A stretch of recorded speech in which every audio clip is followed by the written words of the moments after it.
term this? Yes, this na term for all Salon people and them party them. Sierra Leone Media will be bringing you a variety of programs ranging from documentaries to discussions, interviews, news, views, sports, and entertainment.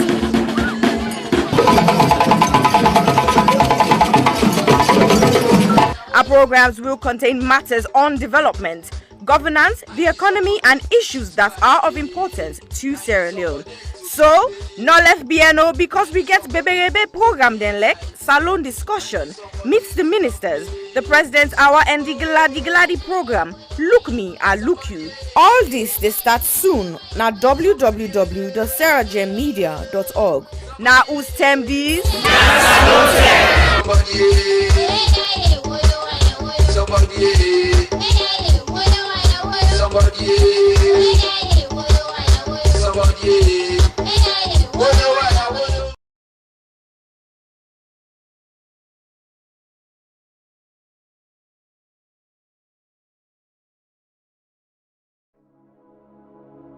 Hello, my name is Josephine Kamara. I'm the founder of You Can Do It Foundation. You Can Do It Foundation is a charitable organization based in Sierra Leone, West Africa. You Can Do It Foundation has been in existence for the past 2 years. We have been fighting gender-based violence against women and girls within the community. During the past 2 years, we have been offering psychosocial support, counseling, court fee, medical fee, including school items to the survivors of gender-based violence. However, during the lockdown of COVID-19, report received and confirmed that rape cases among a minor has increased tremendously within our community.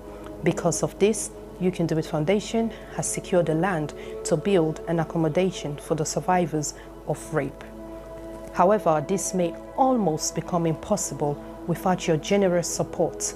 We need your help to build this home for the survivors.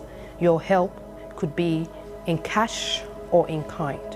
If you wish to join us to make a difference in a child's life, please go to our website, which is www.youcandoitcyf.org, or you can go to our GoFundMe page, which is Home of Hope for the survivors of gender-based.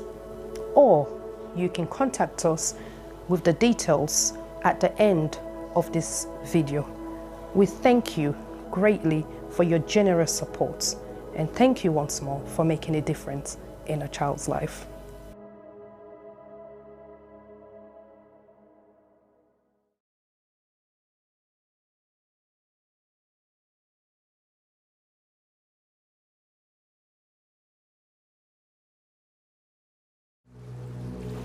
When I was a kid growing up in Sierra Leone,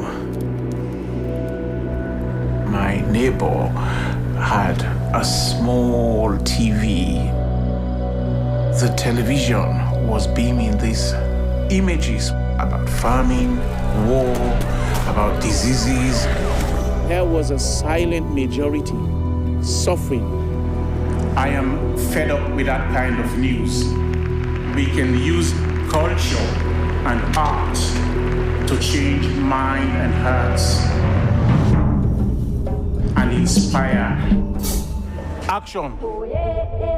I was here as a student, and of course Charlie was my teacher. I've asked him to join me on the journey to create a major new play to offer hope to our people. We want to uplift our nation, leave legacy for our children. We are talking about national pride. This is big, man. This has great magnitude. Sometimes I feel afraid. I feel terrified when I think of the project. Tito! What are they so? We are nowhere near waiting one for day. I want this. I want it. I want it. I want this thing for succeed, Koji. This place failed at the die. It's Is this a curse or what? Focus, you people like you that makes Sierra Leone the way it is. Don't give me blow, but you are this way, you cannot give me blow. Oh man, just did lie, blame. These are the things that have wrecked this country. We need more business. We're going to need to better control.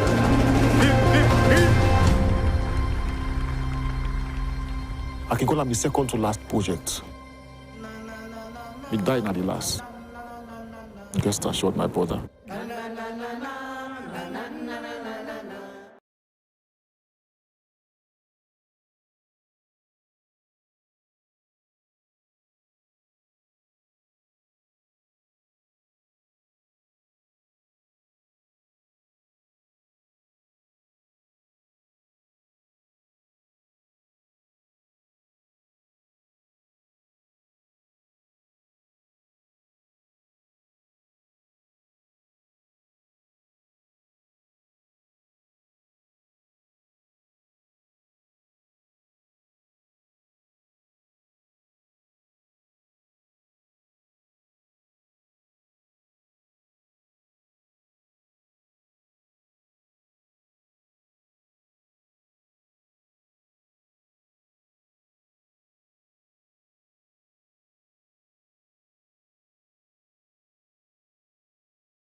My name is Miata Fambula. I'm an economist, and every day I fight to change the way our economy works. I've seen up close the power of Labour governments to change things and to do the impossible. When the global financial crisis hit in 2008, I was working in the strategy unit for Gordon Brown's Number 10. I saw that with focus and political will, our government could move mountains. And it was in those months that I first understood that the change my parents taught us was necessary might actually be possible. My parents came to London as refugees when I was 5 and became part of the Sierra Leonean community here. They made impossible sacrifices to give my brothers and I the best start they could. I've been lucky, but for so many of the kids I grew up with, good kids from good families who were as likely to go to university as prison, the system let them down. My parents made sure we knew that this system that holds people down is wrong, that it deprives our communities of hope and ambition, and that we had a duty to change it. But I also grew up seeing the value of solidarity. When things got tough, people in our community banded together and helped each other out. And that's why I'm Labour. Because we know that it's not okay for just a few to do all right. We have to help everyone rise. The NHS, the minimum wage, we have always been the party of big ideas to lift everyone up. And now we need to do it again. I've listened to people from across Camberwell and Peckham. They're worried about the cost of living, the lack of homes they can afford. They feel that our schools and hospitals are at breaking point. They want change. Harriet Harman blazed a trail for women. Standing on her shoulders, I want to be Camberwell and Peckham's next MP. so that I can bring big ideas to Labour to make this change a reality and move mountains for this community. I've spent the last 5 years leading a charity that develops ideas that could transform our country. Free childcare for all, a living income so everyone can live well, a Green New Deal. Ideas I will always fight for because I know who I am fighting for.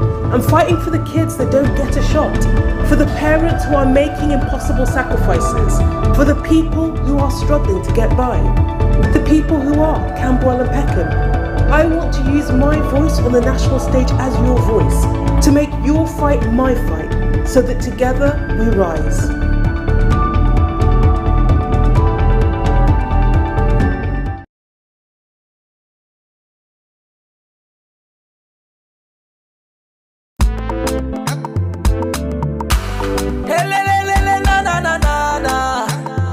Love, joy, on another one. You know me cocoa butter, oh. Nobody not will change ya. You don't reconcile me out, I'm not able to refuse her.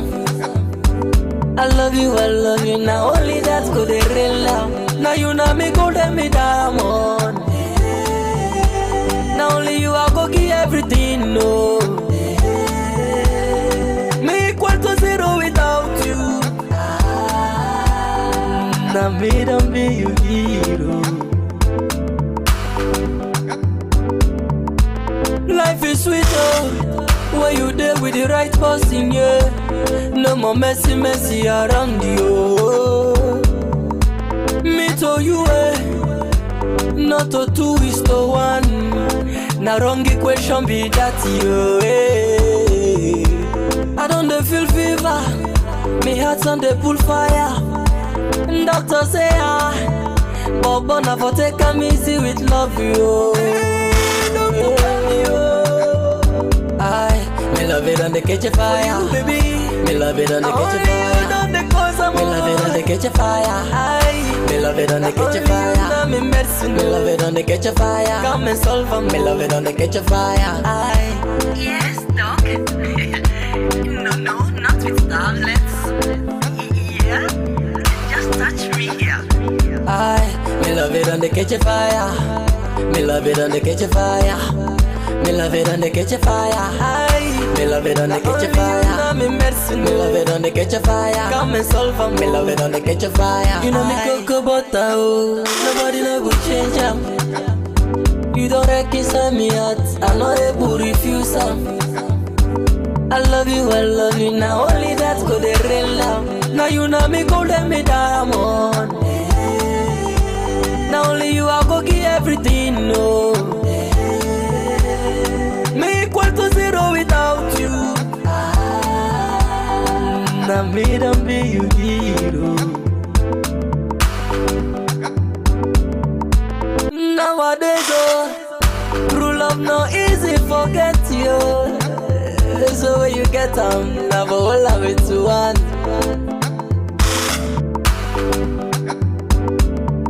He say make I take a seat, I no want. He say make I take tablets, I no want. He say make I put you, I no want. When I love you, I want you. Hey, doctor, come here. Me love it on the catch a fire, baby. Me love it on the catch a fire. Me love it on the catch a fire.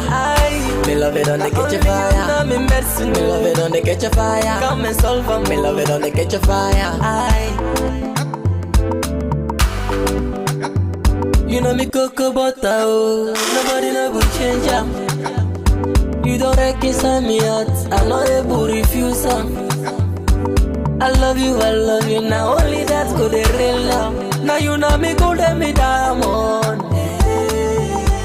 Now only you I go give everything, no. Me equal to zero without you. Now me don't be your hero.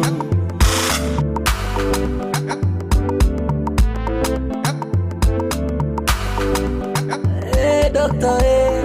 Me love you, baby, oh. Hey, Yes, Doc. me love you, baby.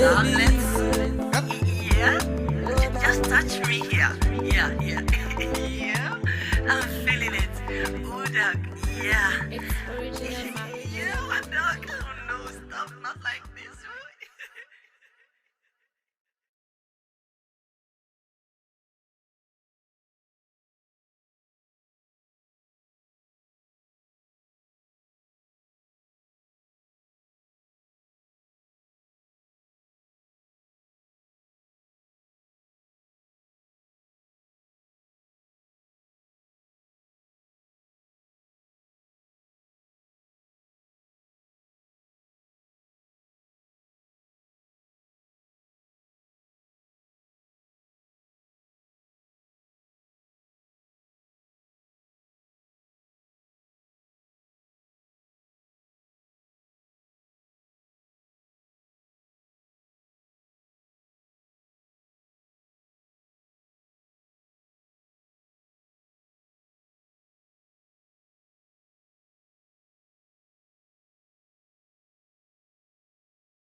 Hello, Fambulem. Una. Good afternoon, good evening, good morning, and good night, depending on whose partner the one where you find yourself. Welcome to CIGM Media platform. We midweek program on live on Facebook, YouTube, and we other social media platforms. Welcome me, una host Najuma Ba. If you join me for the first time, we want to welcome you to our platform, and we hope say you will get a good time with we.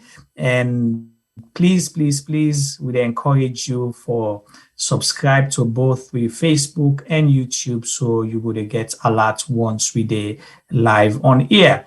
And of course, our tradition here is to, say thank you so much to the regulars them and show how much we appreciate Una, because without Una, definitely we not get program. We dey continue the conversation also, as always, at the People's Platform. Again, me una host, Najuma Ba. Again, the CIG Media team with me, Sylvester Tsiboyduba, when I'm a co-host, and of course, the man with the mix the magic, bien fole, everything fine and come to una, na Mr. Femi Palmer. T-Boy, welcome to today's program, and tell Fambule Madu. Kushe and Cabo to another edition of CRJ Media Live on YouTube and Facebook. And today I want to say hello to Una, and I hope say Una don't ready for today's program, because we don't bring come for Una back how to go inside the Republic. So yes, you might also say thank you to all we fans the radio on Facebook and YouTube. And we'll also continue for share program them and subscribe to those two channels, so at least you will be informed, just like a Juma say. Well, today I don't know what's in the kitty for all look and discuss, but I think I know.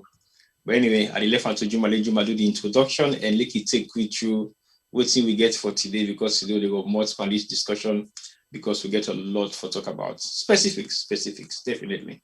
Over to you, Juma. Right. So we still there na the trenches, we dey crawl, we dey na the battlefield. And how they go inside the Republic. If T-Boy tell una say, you don't know it who they talk about, boku thing and they for talk about. But today we the premium two things for una, or two issues them where we feel say, get for do with we all, whether you gently, you poor, you sabi speak English, you know sabi speak English, you go school, you not go school, all those two things or issues that we can discuss, it connected to we all. One way or the other, again for affect you. So that's the conversation today. And we can say at this platform, true art for talk, but that in normally bring peace. So we get for talk with two, we pit the pits, and we swell at the blood, because we still get for remain one family, a salon family. I like T-Boy. Hey, T-Boy. I believe say yes. Now two, now we get for talk. Although it acts, but sometimes you know say because not only what we say then they make we get peace. But as you know, today we get for talk that today, and you get for act some man get for be happy, Some man still in the defense, you're not too sure whether you're happy or not happy. But we all get to understand, say, there are certain truths that we have to say, and when we say it, we upset some people who are closer to us, some people are already far away from we, and some people away mean so much to me. But that's the fact.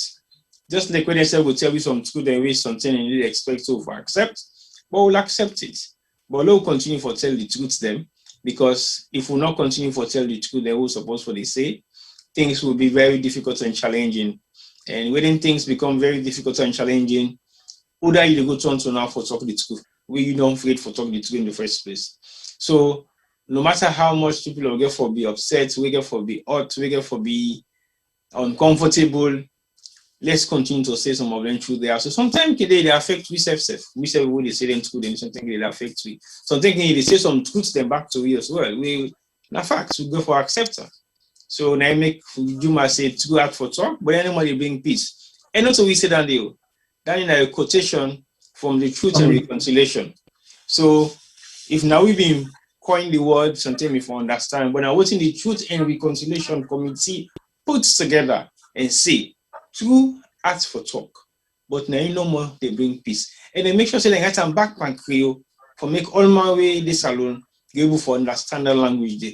Because not to English, you not get jargons, you not get no other kind of interpretation, but true not true. Now make yourself don't use them as one of the mantra statement they will use on the platform.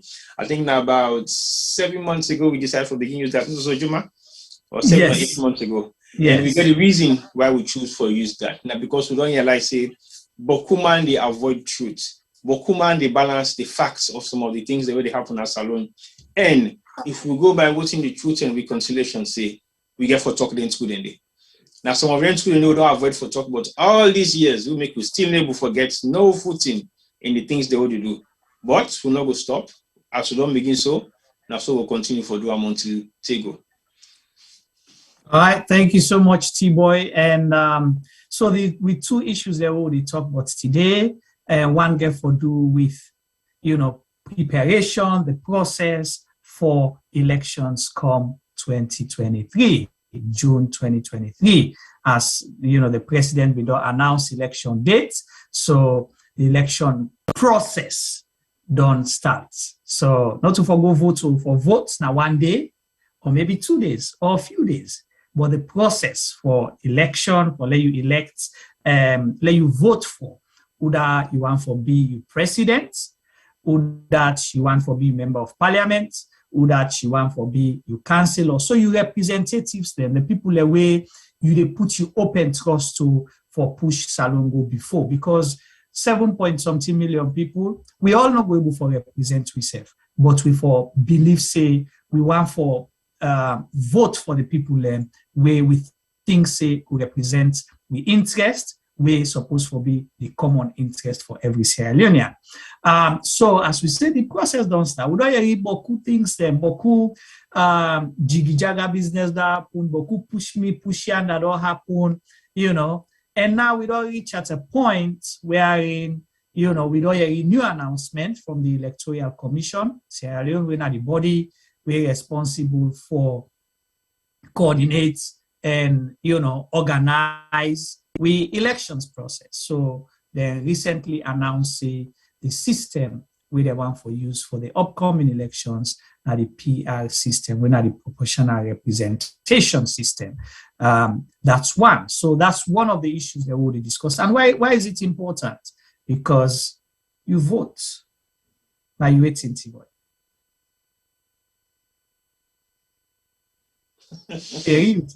You vote, now you waiting? You vote, now you lie. You vote, now you lie. Yeah. And people will say that is too strong a word. But why you vote, now you lie? I think the reason why make you vote now you life, it means more than just the word say you vote now you life. One, now because you vote, now you get for proof to you who that you want for make you be the next president. You vote now you life because now you get for determine whether voting the next president they can put in line for govern you accept them, and then go either make your life easy or you make your life difficult. You vote now life because you believe say the person way they put that vote there for where they represent you in your constituency. It means that person they ready for work for you, for make you not suffer. You vote in your life because it means say if you choose the president, the MP, you councillor within your constituency, it means anything we can do within the next year to the 5 years of the office of the term in office. Now something you don't agree with. Whether that get for kill you now, or whether that get for make you survive now, whether that get for make you feel comfortable now, uncomfortable now, happy or sad. Now that vote they now get for make you represent yourself and now what you believe in. So now make we say this time around you vote until you write no more.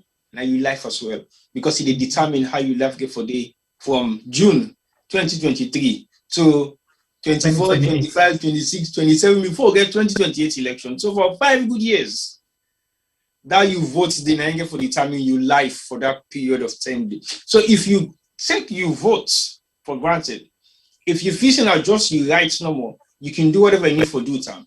That's your choice. But just name no more say that votes they really mess around with. So Nigeria for determine how your life get for day from June 2023 to 2028. I don't know when they call election for 2028, but that is exactly what we mean by you vote now you life. So don't mess with it. And like you can say, you know, like with people like can say, whose kind of life this way they live? Whose kind, you know, everything people they refer to their life. Me life. You life, you better pass new life. So you didn't on the same country. So things then they affect people in different ways. So now that make you get for make sure say you choose wisely.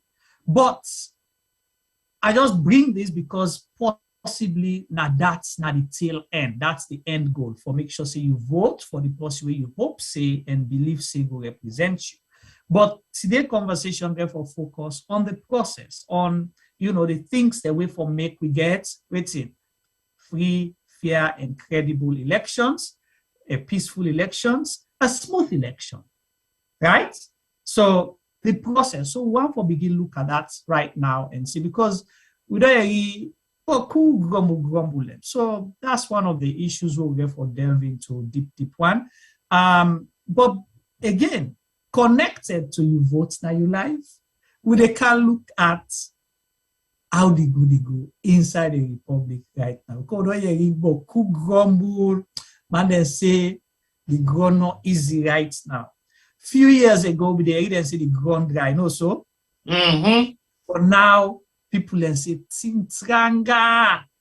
So we were examining the cost of living in the country, whether you know how you be vote today, whether they impact you in a good way, will make your life comfortable.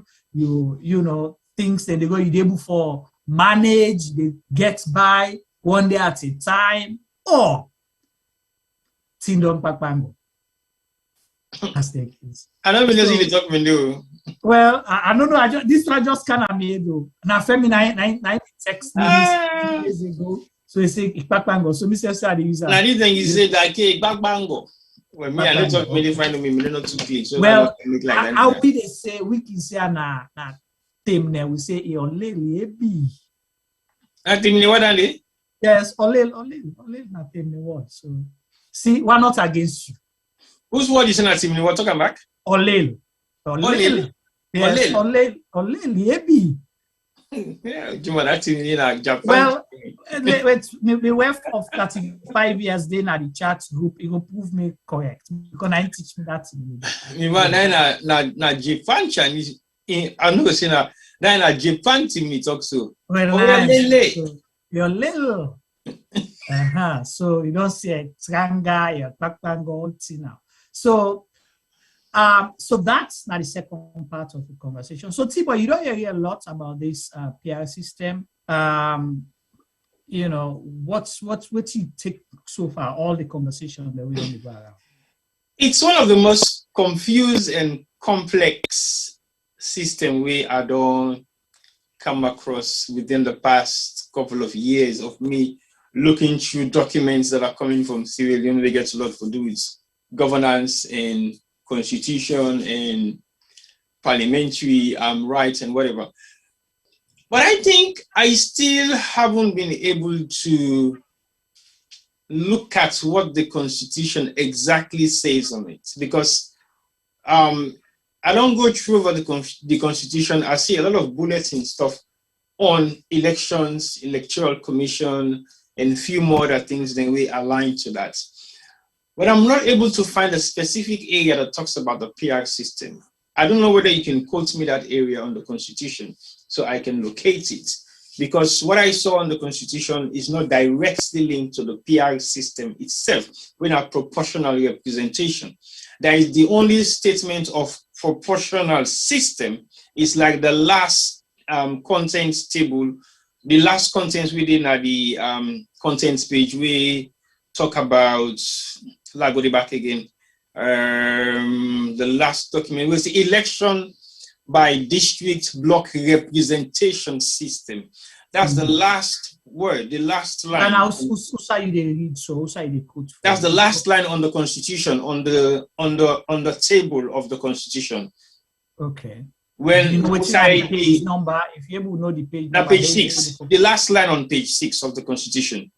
That's the only word I saw that is closer to a block representation system, which is election by district block. But I have gone through the Constitution itself, but I haven't seen any specific area. Like I said, I don't know whether you go able to direct me to any specific area, but I've gone through the whole table content of the Constitution, and I haven't seen anything that is specifically related to proportional representation and what it means. Like I say, I see so many other bullet points that we get for the election, electoral commission, rights to votes, and whatever, all them content, and I don't go through them bit by bit, but I haven't been able to see.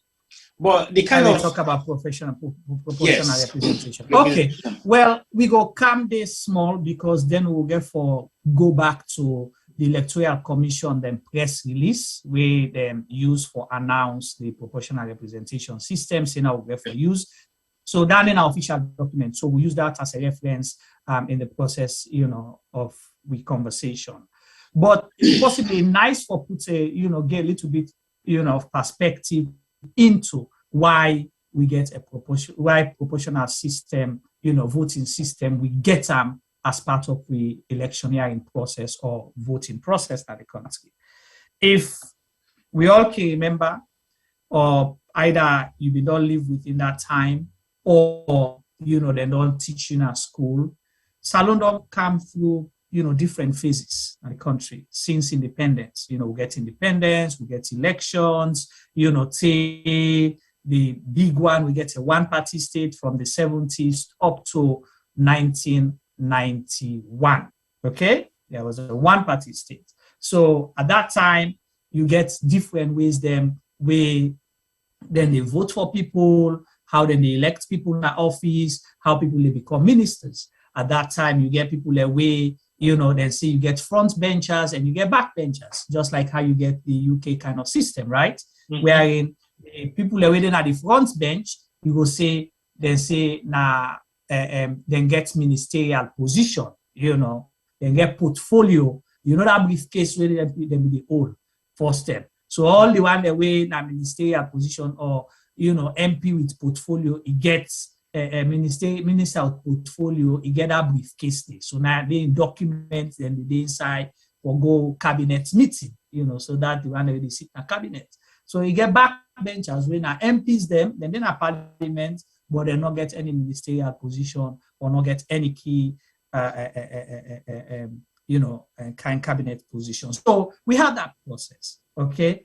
Then we had the military coup, when the most popular one, or the most recent one we all can remember, which was the 1992 NPRC takeover. Okay.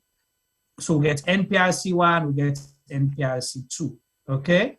Then NPRC around that time, definitely we get 1996.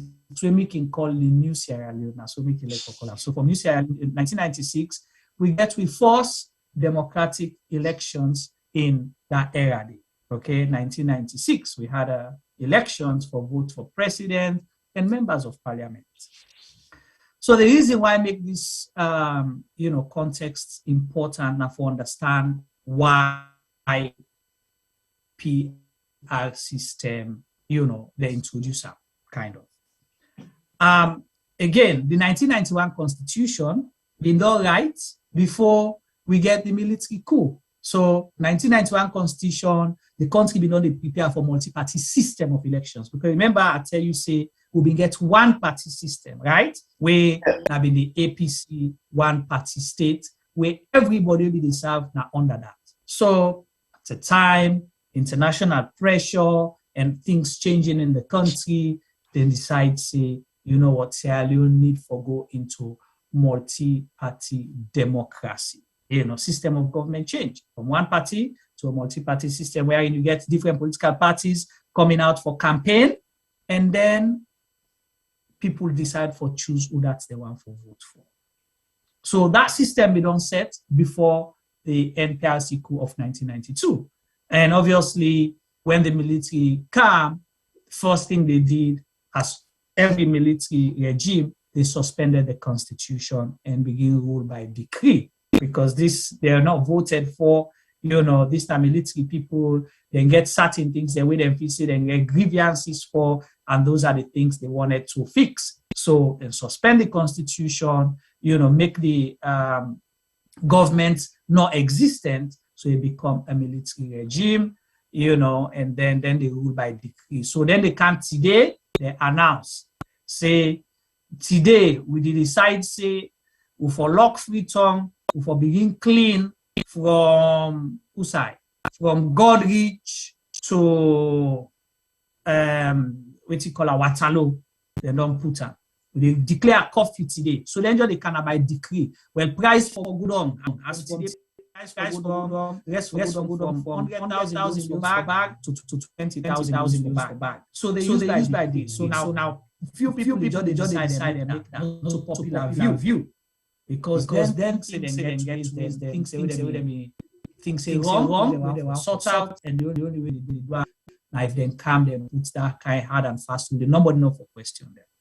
But with your constitution, you get things then for go back and go look. Say, because you are guided by that constitution. I make them say rule of law, law and order, where you get democracy. Right, Steve Boy? I hope you follow the conversation. If I miss anything or you get anything you want to say, come in. But I just want for perspective let people understand. So your reference point in a multi-party democracy is the constitution. As in the case of Sierra Leone, we have the 1991 constitution, where after, when we decide, say, we go back to the multi-party system in 1996, forget fresh elections, all of that will be therefore use the 1991 constitution. But certain things then where, remember they write the 1991 constitution before we war, okay? Mm-hmm. So there are certain things where they're not being foreseen therefore happen. Example, the war. Because of the war, there are certain areas of the country will become inaccessible. People not able to come out, they come other side. People not able to come out other side, go there. But this is still part of Sierra Leone. So whatever you do, you get for consider them because you get for affect them, particularly when it comes to voting for their representatives. Because what you say now, so just now, you vote, now you life. You want to make sure so you entrust your vote to the person who you feel say will represent you. So that was the basis. But because certain things they're not being forced, nobody they pray say Sierra Leone will get war. So it can become difficult now. They don't put say inside that constitution where then they represent you, forget constituencies, and then constituencies, then they then go vote for your member of parliament. But now, how you can make constituencies where you're able for reach now the place? So the people are way smart enough to say, okay, there's another way we can go about this, and it's been done in other countries where you get the proportional representation kind of thing. Say, okay, now we're not able to forget every constituency one. So for let it go be more inclusive, let me try for do the PR system wherein then they vote for the party in symbol. Okay? So then they vote for the party in symbol. The number of votes where this particular party gets, now this particular area, now so we go apportion, number of seats to them now parliament. And then you will get the first man, the second man. So all man go, you will get people that will go inside and able to do something. Because at the first election that we get since the, proper election, multi-party elections, like clarify. At the first multi-party elections we get since, the 60s, before we get the one-party state. So that is why. So then decide for introduce, according to it, and say, section 38, now they talk about the elections business. So you therefore check section 38 of the Constitution. But because of the proportional representation, we adopt something called 38A. 38A, so then catch and they say, okay, Usai will be able to forget constituencies, then we will use the PR system. So it's legal, it's legitimate, it didn't have the Constitution from, let's say, 1996 or 2001, whatever year, but it is inside the Constitution. That's the point. 38A under the Constitution at 38.1. 38.1 they, but then put them where they're not going to write them because the Constitution be already right. They're not going to go change them, but there is a 38A. So it's attached to the Constitution. And that 38A, we attached to the Constitution, does it state the same thing on 38.1? We'll talk about so right now, because 38A doesn't exist in the Constitution. Section 38 of the Constitution says constituencies and elections. 1.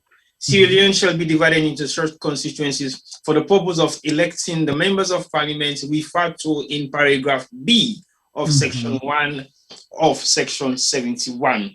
So paragraph B of subsection 1 will be what? Exactly. So in all right, inside as the Electoral Commission acting with the approval of Parliament signified by resolution of Parliament may prescribe. So I want to go to the 38A 74. So the 38A, we'll come here and we'll go look at it, but the 38A, we'll see them inside our Constitution the way they read so. Because like I said earlier, they already been the right time. Okay? If they don't agree on them. So 38A is still considered part of the Constitution, but written somewhere else, but it's part of the laws. Okay? So it's like where you get, I don't know how to explain, I'll find a term where I will use, or analogy where I will use for able to explain how outside the 38A.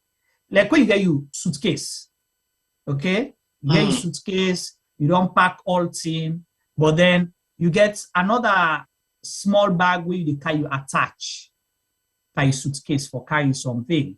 Then that you can just lose a number, you put in a corner. But you did it. You cable for put a pull on, but it's still part of your suitcase with the travel. So that's what it is. Where you need them, and the important thing now, so where you need them, then you can attach them. Okay. So when you need it is one of the most complex documents. Right. So when you need it, you attach it. So in this case, in 1996, we didn't need that. In 2002, we didn't need that. So we get election 1996 and 2002. And both times, they use the PR system because of what? Because we still been get war. There were areas where not being accessible because of, the state of emergency and everything that was, happening. So that's why we needed the PR system. But the war end Ustem 2002. Now the war end Nasalon. Officially. So next election was when? After 2002. Was in 2007. So in 2007, we not be need the PR system. So what happened? Then lose them, then pull them, put them in a corner because we not need them again. We continue with suitcase, where now the constituency-based system.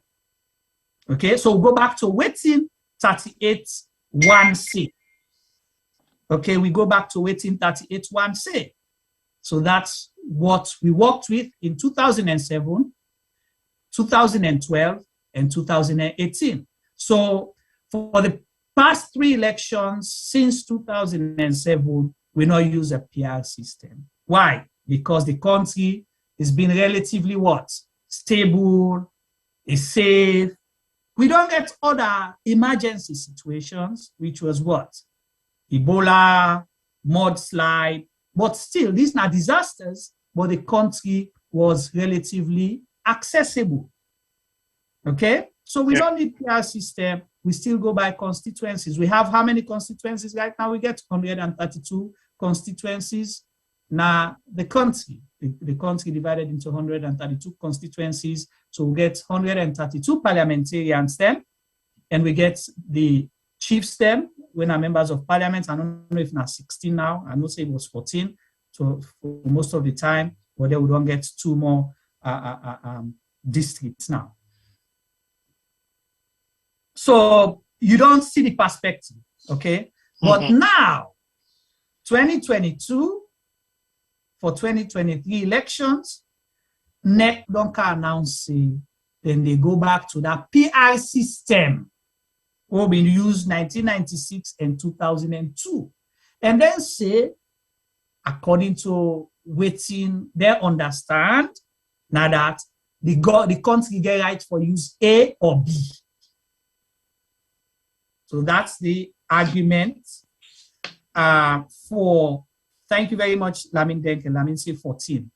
Okay, so we get 14 chiefs then at parliament, you know, and the 132 members of parliamentarians they will vote for.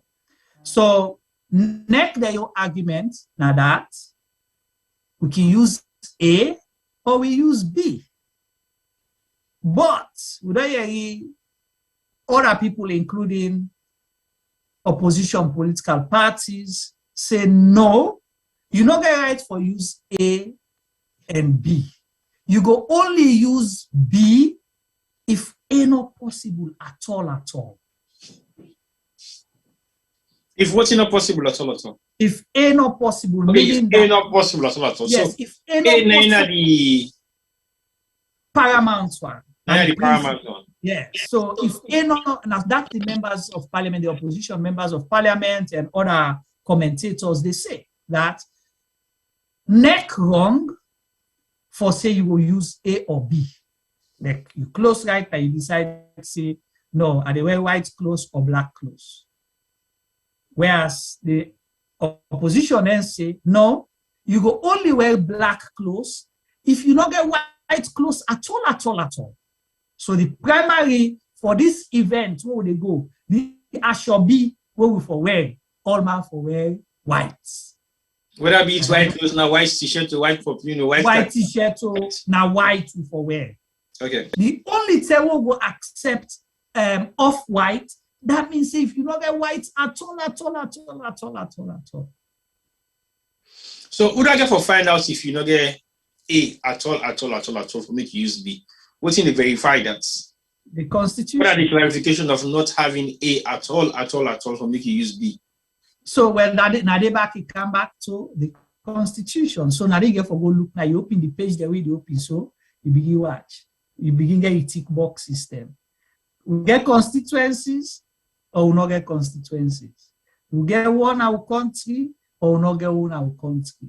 The country accessible or not accessible. So those are the things according to the members of parliament, mainly the opposition, APC, they argue. So this now the bonus what business don't come. And it's not the conversation. So I don't give the premise. I don't explain. I'll pass over to Israel. Let's see if he give you any kind thing. And we will begin to discuss some of the implications of some of them things here. So indeed, yes. He gave me a lot of even more concerns of so you owe me 1 bread and butter and 1 pint vimto. Why? with one tin pick milk because Fine. I don't talk boku for you. Okay. So I need the feed so and the pick milk for let give me blood. On that basis, maybe. But when you build it, Tapala Public, then I will go for provide you the milk. All right. Otherwise, if you put the milk down, I will maybe sometime provide you the milk as well. Okay. But no anger number for something as we go along, we'll be able for cut them prices and they down. But anyway, with what you have said, it don't make I even think more than I did think before. Okay. Because my knowledge of the proportional representation was based on the fact that we have enough people within constituencies so they can form new constituencies. Yeah, you can form new constituencies. That was one of my imagination, according to what we don't eat for the past couple of years, in terms of why the formation of new constituency might lead to PR system. But again, if formation of new constituencies then necessary because of the population growth, that does not still mean we should have a PR system. Right. Yeah, because we still have constituencies that we don't establish. Well, that's not the argument we, the opposition they put, yes. Yeah, because establishing constituencies that are already in existence, then we don't need the PR system because that is one of the motives. So if one of the motives of establishing constituencies because of the population growth, you still don't need PR system because it means you are adding more constituencies. You can add or you can pull. Or you can change because constituencies then shift. If people understand, after, I think when they do when they add those districts, if you find out constituencies then shift and change. Yes. Right? So Insai been big, then cut and two, the Adobanda, then Putoba. Okay, so what in the demarcation line drawn for constituency? Well, waiting again for you. That's the reason for the housing and population census. So then look at them. More people London aya, or less people in London are so. So the whole thing is supposed to be how you go able for represent people, how you go able for provide service, how you go able for meet the needs of people. So now that make you put, say first term. This is not a new thing, okay? First term, in one village, you get different sections than another village, right? Maybe they can get section chiefs. Exactly. So with that, for say, this section also we able for all them people there to account, or we able for send them for let them, represent them people them, or provide certain needs for that particular section. So now the same thing like a the constituencies and the ward. So inside, according to it, me know right now, every constituency gets 4 wards. Every constituency is divided into 4 wards as well. Then wards, then obviously you get the number of people. I cannot tell you right now how many people supposed to constitute a ward, but that is how. So the thing where they guide that or where they inform that, now the housing and population census. So is there any specific amount of people that should reside in one particular area to form a constituency? I will not be able to tell you that right now. So, because these are some of the questions we should be asking. But the population census will tell you, say, no, this place here, so people in Tuboku. Let's say, for example. I know. Say if we have an overcrowded community area, you can shape that area.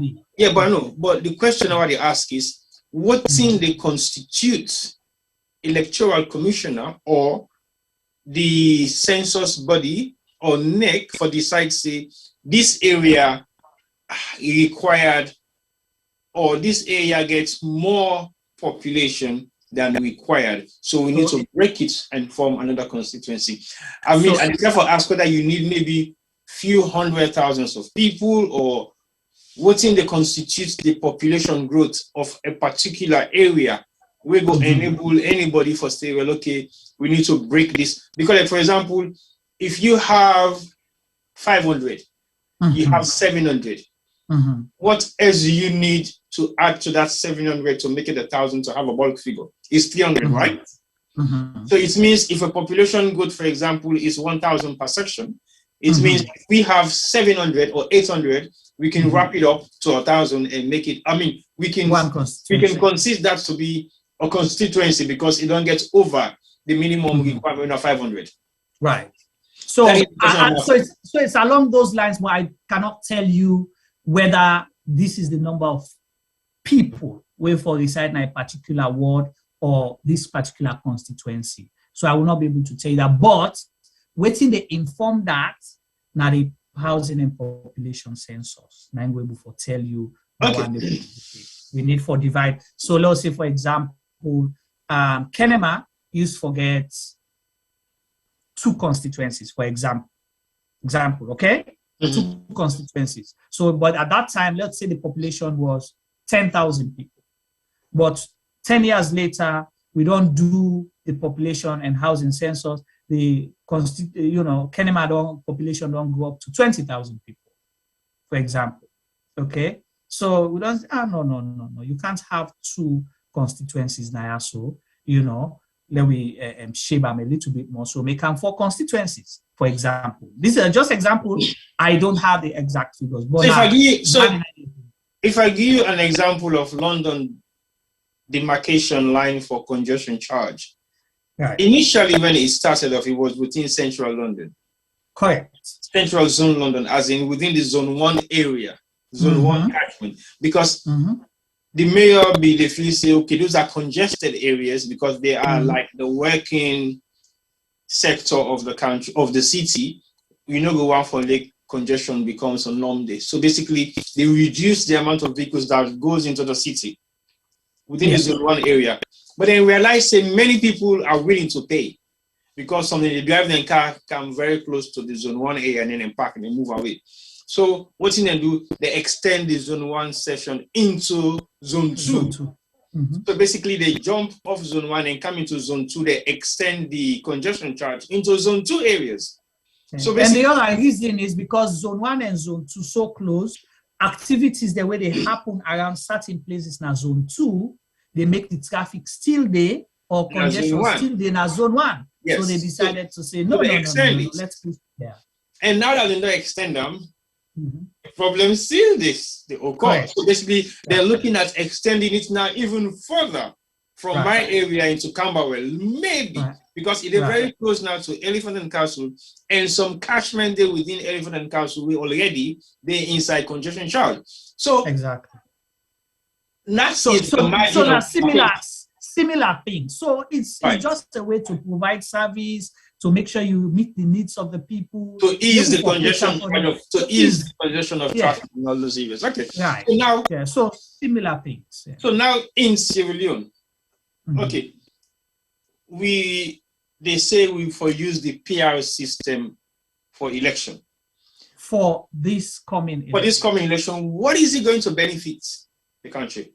Well, again, I think we need to go find the press release of the electoral commissioner, at least that will guide. But one of the key things that we then highlight now that it will make we get fair representation, that all political parties then will get representatives. Then get one area where say you get the member of parliament where they get 2,000 votes. Then don't make a member of parliament. Then other side, you get somebody who get 10,000 votes, so enough fair. So that kind of thing. They then mention things about, peace. It will help for bringing peace. So no. What's enough fair? Huh? If somebody gets 10,000 votes and then some other MP gets 2,000 votes, what is not fair in that? I don't know. I make us say now the big words than that. So we need to get the press release. If you have it, we need to bring it up and then at least read them so people understand the reasons. I don't have the press release. Okay. But what I therefore ask now is, to me, now just 1 or 2 questions. One, you get this representation. They say fair representation of political parties. I don't think that really matters. It should be fair representation of who the people want them to be represented for or by. Yeah, because for example, if there is a specific political party within that particular constituency and that political party hasn't done much for that constituency, why do you need to have a member of that political party to represent the constituency? That doesn't make sense to me. Because as far as I'm concerned, it doesn't matter whether we have one political party, we get full representation at parliament. It means those are the people who are willing to work for those constituencies. What is wrong with that? Okay, so for save with breath and the assumptions first, let I read within the press release. Okay? Okay. So Electoral Commission for Sierra Leone, ECSL, OU Drive, Tower Hill, Freetown, press statement. Say, in accordance with Section 38A of the Constitution of Sierra Leone 1991, Act number 6 of 1991, as amended in 2001, referencing subsection 3 of Section 38, the President may, after consultation with the Electoral Commission, direct that such election shall be conducted on the basis of the existing district in a manner to be known as the district block representation system instead of constituencies. On October 19th, 2022, the Commission held a consultative meeting with His Excellency President Julius Maada Bio to update him on progress relating to the boundary delimitation exercise being undertaken by the Electoral Commission for Sierra Leone. Subsequently, on 20th October 2022, the Commission received a correspondence from HE, the President, in which the ECSL was directed to use the district block and proportional representation PR system for the conduct of the June 24th, 2023 multi-tier elections. Within this context, the Commission hereby informs the public and key stakeholders that the 2023 multi-tier elections will be conducted using the PR system and that the boundary delimitation exercise, which had commenced, is halted with immediate effect. This is to facilitate effective planning on matters relating to procedures, rules, and regulations on the proportional representation system. The Commission remains committed and compliant with its legal mandates and guiding principles and will keep the public and key stakeholders fully informed and engaged on this trend. End of press statement, 21st October 2022. So that is what the Electoral Commission has said. But with this, remember, say there was a BBC interview, okay, where he do, and he mentioned, now they elaborate and mention the things there will stop the boundary delimitation process with them. They don't start. First, it's now because of the August 10 protest. So because of the August 10 protest, now that make them stop and enable for carry on again. Okay. I think we talked on that a little bit last week. Yeah. Last week's program. And they highlight back about the political parties, say, then we'll get fair representation, more, all parties will be inclusive and good for peace and stability in the country, kind of. So that's what he stated, and at least the press statement say. So I don't know if that's give you an idea for another question or comment or not really, because again, it is a document that I cannot dissect properly. It still gets, unable to understand the documents properly, because I normally look at press releases and then break it down to my own knowledge, how to be able to understand. But it seems taking me so what's our we do back and forth at some point. I want to read this in line with and read 38(1) on that constitution.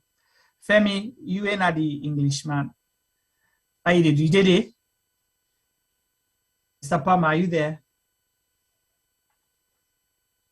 Just say hi to me. Just you did it, okay. Because I want to let you listen, because now we can't go now so we'll watch certain things. So we don't hear what you say now. He say the president may, after consultation with the Electoral Commission, direct that such election shall be conducted on the basis of the existing districts in a manner to be known as the district block representation system instead of constituencies. Okay, they say may, right? May, not to by force. Now sometime can decide for do, decide not for do. So one for see if waiting in another constitution, I'll let you read that for me. That 38 will be the one just now. If you say same, yeah, 38 and 38 one. Okay. 38 one. Mm-hmm. Start on 38. When 38 1 90. Yeah. Okay, go ahead. 38 1. Sierra Leone shall be divided into such constituencies for the purpose of Hollande. Say what's it? Shall be divided. Shall be divided. And this one say may. So Femi Awale I put smaller. So, well, may and shall is too indefinite. Me na bread and butter as a bissel. I don't sabi English. I don't understand grammar. So over to you. Welcome. Tell family first. You know. One for less because you don't overwork them few weeks here, so but we can't let you go sleeping. Tell family. Hello, Juma. Can you hear me? Yes, sir. Okay. I hope the family and hearing me. I get T-Boy and Juma put me on work then weeks here so that my studio I've been get for demolish my studio and go build out that side. And I don't get time for actually put them back together. My home studio. You. So I've been here for put a different background today. But I get BME, I get the symbol of justice. Yeah. So justice is an important thing we can to Sierra Leone. But wait till I just know from what I pick up we get shall and me. Mm-hmm. Shall sounds like a definite to me. Yeah, shall is a definite to me, but may is something, so it's not a definite. So now two different words for I say describe the same thing, but you know for the same thing then they talk about, then they use two different descriptive words then. Right. So if you see them toward them, okay, yeah, Femi, what you prioritize?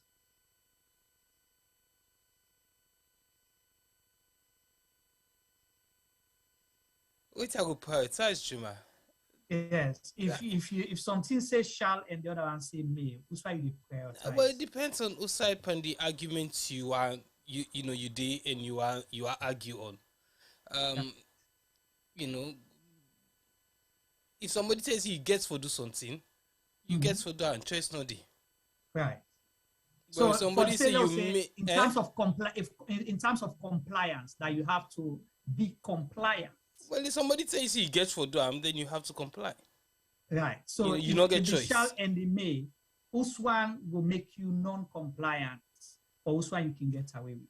So the shall you go get away with no, the may you go get away with because it don't left a degree of ambiguity. You know, you can choose for duam or not for duam. You know, it not hurt you nothing, right? Yeah, not supposed for. But shall, if somebody says he gets for do something, then you get for duam, unless you get for deal with the consequences. So again, the reason make up see law put that because the one that we sabi constitution, we sabi law and all of the things then they. Now then also then can bank on, right, T-Boy? Where if somebody go to court, then say now this now in the law say. Yeah? So you therefore go by what's in the law say, whether you think say the person guilty or not, but now this nice, now this right now yeah. The right say this, now you for do shall this. Right? Then I want to continue for read everything with 38 say. Then we'll come back to that. I will tell you the reason why. Okay, 38(2). Mm-hmm. Every constituency established under this section shall return one member of parliament. 38(3).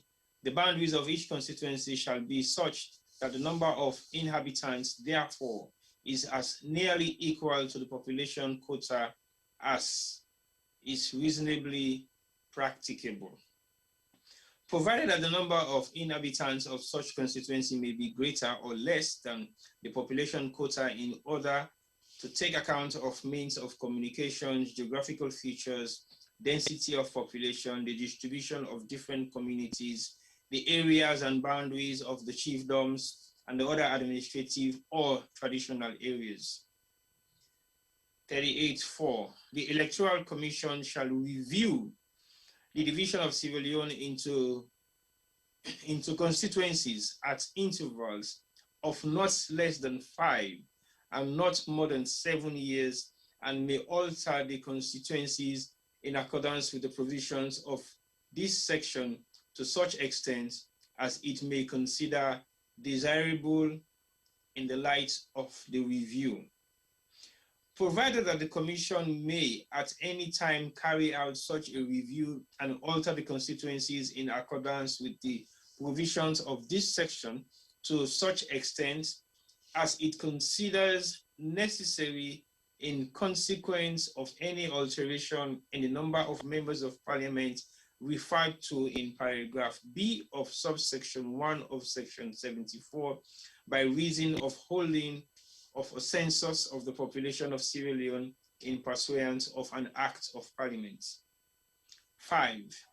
Where the boundaries of any constituency are altered in accordance with the provisions of this section, that alteration shall come into effect upon the next dissolution of Parliament after the alteration has been approved by Parliament. 6. In this section, population quota means the number obtained by dividing the number of inhabitants of Sierra Leone by the number of constituencies into which Sierra Leone is divided under this section. 7. For the purpose of this section, the number of inhabitants of Sierra Leone shall be ascertained by reference to the latest census of population of Sierra Leone held in pursuance of an act of Parliament, or if no census has been so held, by reference to any available information which, in the opinion of the Electoral Commission, best indicates the number of those inhabitants. 8. The registration of voters and the conduct of elections in every constituency shall be subject to the direction of supervision of the Electoral Commissioner, and it shall cause the register of voters to be revised and reviewed at least once every 3 years. Then at the last section of 38. Okay. So you don't see some of the questions that will be asked don't answer inside, right? Yeah. Right. So some of them don't answer inside it, and you know, shall nine come a lot, right? If you look at them, it's been consistent with say this now for do, this now for do, this now for do, this now for do. Whereas 38A, as quoted in the press release, say may. Okay, that's one. So again, you get constituencies existing because waiting at some of the arguments where the opposition and they put up say now that you cannot have two constituencies running at the same time, because according to next some of the explanations that would on the area around now that Parliament don't cease to operate. Well, how Parliament meaning works? Well, meaning say the term expires since February according to the Constitution or whatever they reference. So, but if you don't see, so why are they there? They are still representing people, right? They're still representing people until when Parliament closed. Not so okay, say where Parliament law, where I think it will be in December. 90 life of this Parliament, they expire. Okay, then we begin think for elections next year. Okay, so if you get a Parliament we don't be run, then you say constituencies not exist right now. You say constituencies not exist, now make you want for use the PR system. So how on earth constituencies don't exist when we still have parliamentarians representing those constituencies? Exactly. So who that then they represent? Now make us say it can be confusing, because if you say constituencies don't exist, then what what's in the role of the parliamentarians then now in parliament? So that's the question. We don't get 3 elections using the constituency-based system. So if they put up an argument, the people will write 38A and Adam, being able to do so because we did not have constituencies then. There were no constituencies existing in 1996 and 2001 leading to the 2002 elections because of the war. So you'll be able to use the PR system where then they vote for the party in symbol, not for the individuals the way they represent a constituency. But now we have constituencies, so it's ongoing. We don't get 3 elections using the constituency-based system. There has not been any situation. Okay, let's take, for example, if COVID been still the ravage Sierra Leone, for example, or God forbid, Ebola been still the ravage Sierra Leone, where in certain areas they were not able to reach there, okay? We're not able to reach now certain areas, but then elections don't come closer. We still have to conduct our elections, right? So in that situation, you can able to use a PR system because you're not able to reach na certain areas then for make constituencies. Because what it is a try for sure, you know one for left a vacuum. Power vacuum not supposed for the. In any situation, you want to make sure say government continue for run and operate on behalf of the people of Sierra Leone. And then no one for left room for let you get jungle justice, who say rule of law, not the people and not the way they oversee the things them because you get break in law and order. You don't have that. So I think that make cunningly where the chief electoral commissioner do a interview BBC, he add the August 10 thing inside. They say that because of August 10, now make them stop for do the boundary delimitation for either decide whether they want to add new constituencies or reduce the constituencies based on the midterm census. Well, August 10 incidents only comprises of few areas in the country. There are areas in Sierra Leone that were not affected by the August 10 protests. It was in 24 hours, less than 24 hours. Yeah, but that's what I'm saying. Why would that affect something that was meant to be an ongoing process? Because that is just not even an incident that will raise concern for that not to happen. Even if T-Boy, sorry, before you continue, even if it was during COVID, something I will understand because that is a legitimate argument. COVID day, social distancing, we don't tell people and say they're not for travel, all Monday and that. Then you can able to say, okay, Lord, use PR system because we were restricted not to go to certain exactly. Yeah. Well, again, why COVID will not work for PR system? Well, I want to give American as an example, but maybe it could be too much of an example for comparing to Saloon, but I will still take that advantage. America did not have their election postponed because of COVID. And even though America suffered one of the greatest loss during COVID. And I think as Sierra Leone, the August 10 protest should not stop anything from happening because it's a 24 hours incident. And if he creates security risk for make them not go ahead, the curfew should have been extended for days and weeks and months. But it did not create any kind of security concern that will restrict people from moving around. That's why it only lasted for a few hours, not even 24 hours. It only lasted for a few hours and it was lifted. So, all water for the excuse for PR system. But I'm just saying the changes of the PR system will be in the favor of a political party or a government. Does that affect the presidential election for voting who is going to be the next president, or it does affect proportional representation of parliamentarians in parliament. What does it Parliament. It's so parliament. It just physically affects parliament. So I always say, for example, for God's sake, I'm just giving you guys this blunt example. Anyway, people might not like it, but people might do like it. But I'm just saying it for argument's sake. We have seen this parliament already being abused by the system of this new government. We've seen parliamentarians being removed, whether it's legally or illegally. But I know if a seat is vacant in parliament, there should be a by-election.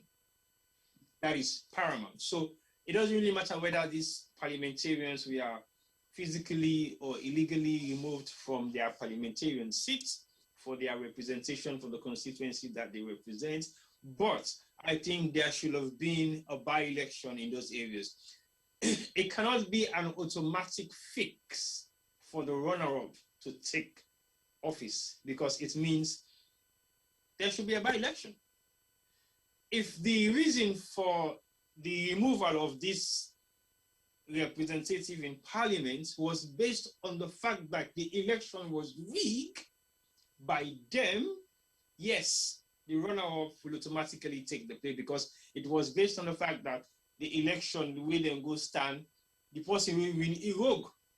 So you basically get 5,000 votes we're not supposed to get. So if we reduce the 5,000 votes, the person we can second automatically, they can force. But that wasn't the case. So what is the possibility? Because again, this is all about fighting for parliamentary representation, right? For example, if you have more members of parliament in the opposition, as it is right now, it is going to affect bill being passed in parliament for the ruling government. Okay, let's say now, for example, APC win the next election and then they get 30 MPs, then we will pass the APC MPs in a parliament. What's not the possibility to say APC not going to repeat the same thing way we do last time? And it's important, very interesting that you bring that up. Exactly. Okay. So let's take, for example, APC had majority seats in parliament after elections. Yeah. Right? They had majority seats in parliament. But what happened? They lost the presidential elections, right? Yeah. So then what happened? They removed the members of parliament. So and like you said, who that? If you continue, if you do the wrong thing now, who says the other governments no will come and do worse? What would you do? No, what we go say is we might not allow that to happen. But exactly. Yeah, you're right. That's not supposed to be. It's not supposed to happen. But let's say we decide to keep our mouth shut, which we're not going to do. And then we say, okay, well, for the next 6 months, APC not doing anything else for do. They will be given like responsible after 6 months. But we can't do that. But anything is possible, because we're not going to expect it. Then we'll remove 10 legal representation of APC parliamentarian in parliament. So it doesn't really matter whether the PR system is going to give you more parliamentarians in parliament. That does not mean anything. If you don't have the presidency, it means anything can happen to your political party. Yeah. So whether APC they cannot by the books of voting the constitution say and remove the one then they, who knows? Or whether it be seen a physical brutal again the same way they can do it, who knows? But all I'm saying, we will not sit by and allow that to be repeated again in Sierra Leone, because I think that is wrong. It is not a great practice that we've already seen, and we will not allow those practices to be repeated. But I'm just saying, for loud's sake, what if that happens? So the PR system that this particular government wants to push just to create enough members of parliament in parliament still doesn't mean anything. Because we've seen already, what's not the possibility to say APC not go buy all the MP they wouldn't get anyway. And pass any kind of bill where they want. Is this a situation wherein the governments not get confidence, say they go win the next elections? Well, so if we not win, at least we get enough members of parliament for disrupt the process and make sure say we not just allow them for pass anything where they want for pass and all that. Is that Juma, let's be honest. I don't really think we will want to see a democracy in Sierra Leone with the opposition not taking full action of what is happening in parliament. I don't think that is what we want to see as a democracy. Right. You need that balance where we need somebody to hold somebody accountable for their actions. We don't want that parliament where they can nay and then pass the bill and everybody. I conquer support parliament. Not that kind of parliament they want for make it exist. We want to get if SNPP get for create a strong opposition or APC get for create a strong opposition come next election, that is what we want.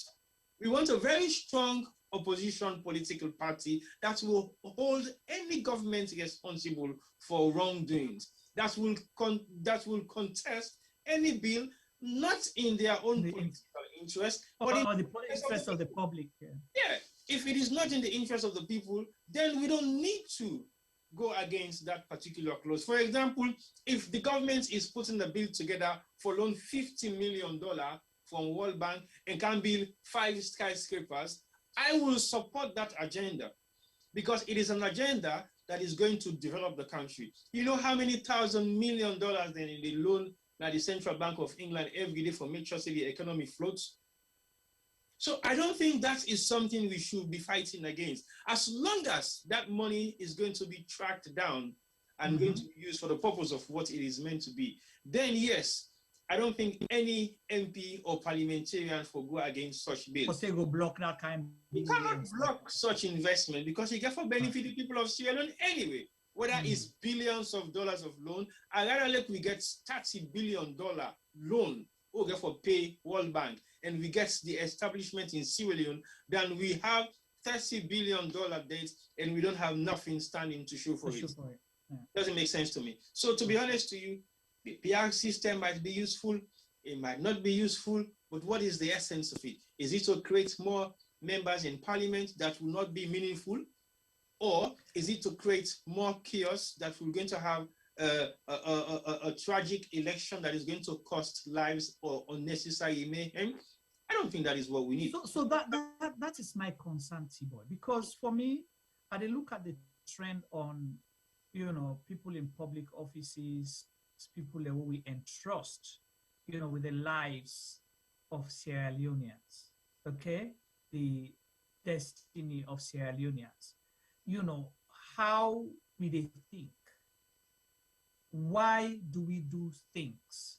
Why do we introduce laws? Why do we take certain actions? Why do we adopt certain programs? Are we doing these things because we want Sierra Leone to develop? Do we want these things? Are we using this because we want to make sure, say, we democracy thrive, good governance day, the country peaceful? Or are we doing things to show might, for sure, say, Namige power are able to pass you, and they do a nothing commodity buff case? Is that why they do things with the intention for just prove a point? Do it because it is right. And if you come, you see a law, the law lead on black and white, it writes like this. But then you decide for twist them in a different way because you able. I don't think that is just. Because the reason make I say this, one, look at how this whole process don't start where they lead to elections. So, and it is very important, let people look at, the trend of things. We started first with what? Midterm census, right? It failed. It didn't work. People criticized it, including members of the international community. They came out and criticized to say, this is not timely. It will not yield the desired goal. We discussed and also how many weeks, back to back, right? We talk about the midterm census, say, this no go help we. Now we don't get the results. We saw it here. The voter registration, the act came, they discussed it, blah, blah, blah, blah. We see things them inside it when we say we stood by that. And thank God, they don't prove we right. We say if you give discretionary powers to individuals to decide whose document where somebody they bring calm, either this or that, it go create problem. We discuss it here and there. I like it over 3 weeks in a row. Over 3 weeks, back to back, we talk and say, no. A place you get to know your culture, your country in culture, the way people they think. So you they put for mitigate, for prevent some of the problems where you they perceive say get happen. You didn't just grab, you make the law because it suits you, or you put a nice language there because it protects you, or it sound good for showing you in a book. Man, no.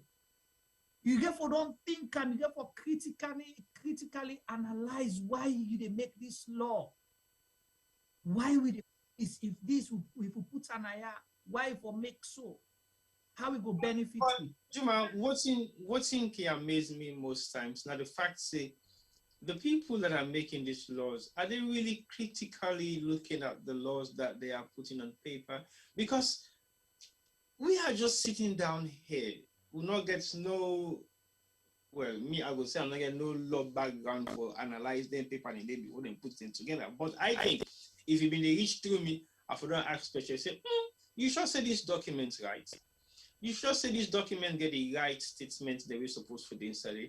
You should say the policies of this document will be meaningful to the people of Sierra Leone. You should say if you give one man this kind of power, it will be able to give you a non-biased judgment or non-biased argument or non-biased request for the amount of documents where they ask you for. So what if that man decide within your own discretion for say you're not a Sierra Leonean? How can you justify that is right or not? And you kept asking the question now, so who is a Sierra Leone? What shows like a Sierra Leone? Because now we come back to the same thing.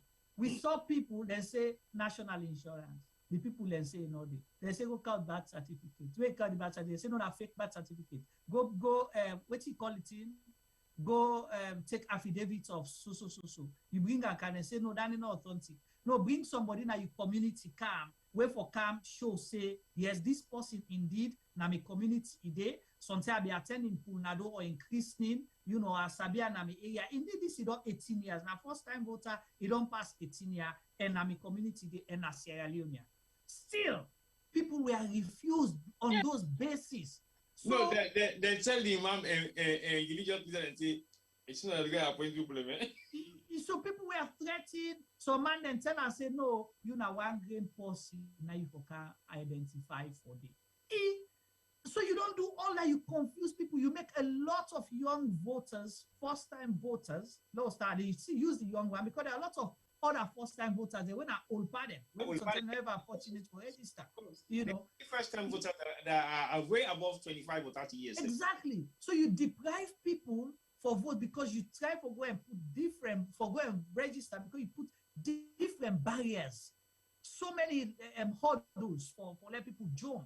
So you make the process become tense where you can easily, what's in bad, you see what this they remind me about. Now the reason we make a lot of we, I say me included, why make not be like maths? Because the maths teacher, if you lucky at the passive, most of the maths teacher that they, you know, then they perceive themselves as rigid people, they math art for pass because they make it so complex. You know, it can use different in them for make. And you always they fail math. So what they happen? It discourage you. You know, and for do math again. Then we get Femi in kind. What you call them? Engineer. They will not sabi what it's like at the end of the day because the math engineer.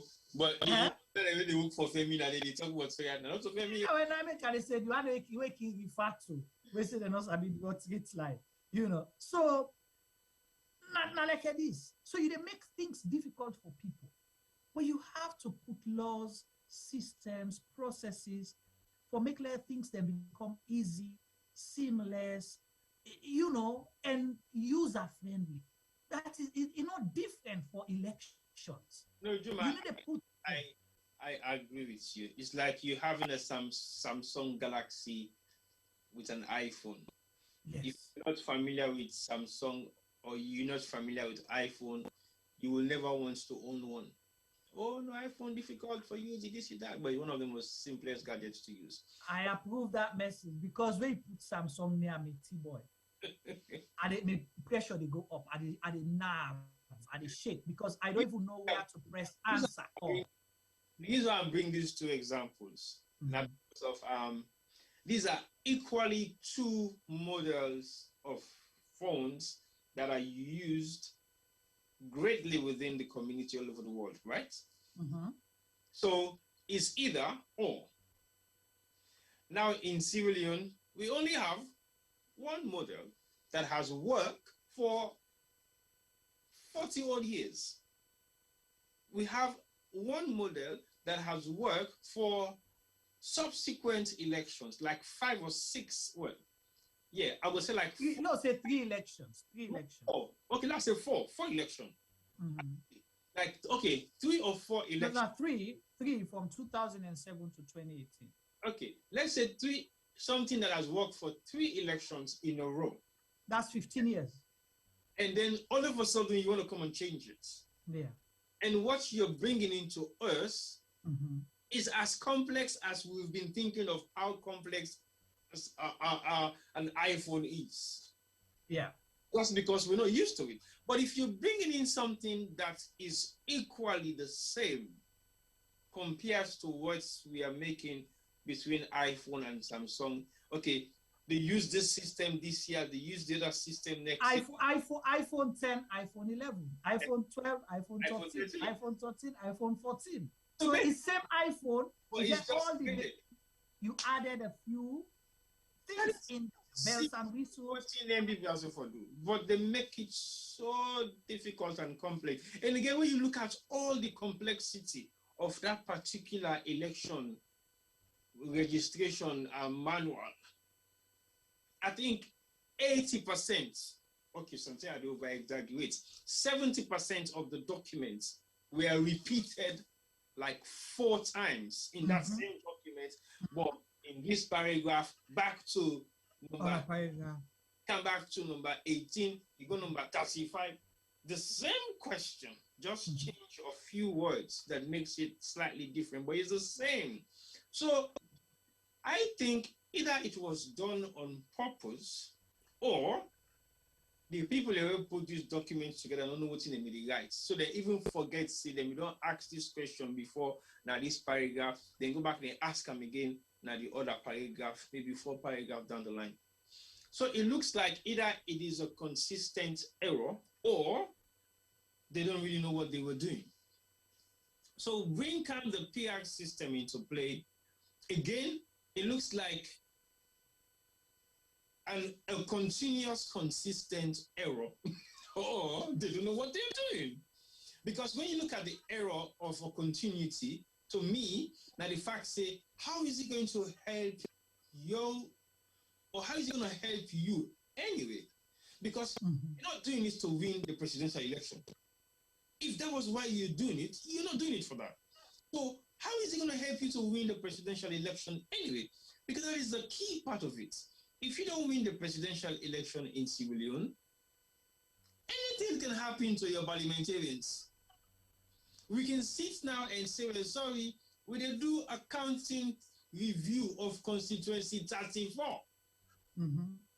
Let's come back and count the votes because we don't believe, say, the representation of that constituency, they now a very strong APC hold.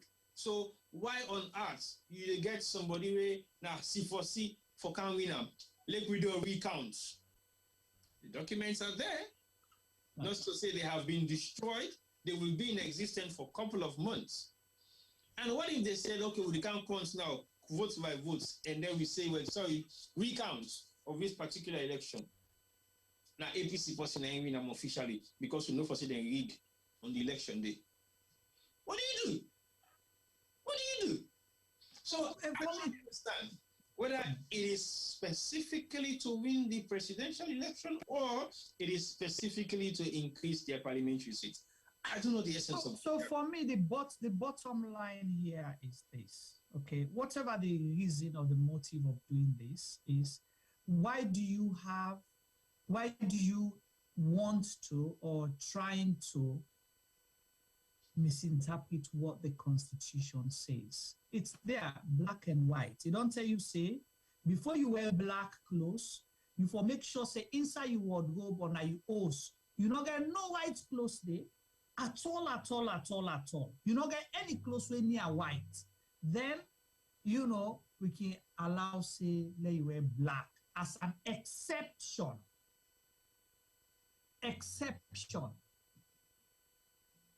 Okay? Example, you're driving. Don't take the road for go up line from Freetown. Now, outside for pass. Where you don't come from Juena. Where to get from Hastings, Tego? Now, where to get? They get Toll Road, isn't it? Toll Road, right? They say that Toll Road, they get for put fence. Then they put fence at the Toll Road. Front yeah. So you get the Toll Road. There's a law say you get for all man for pass now this Toll Road where they go apply.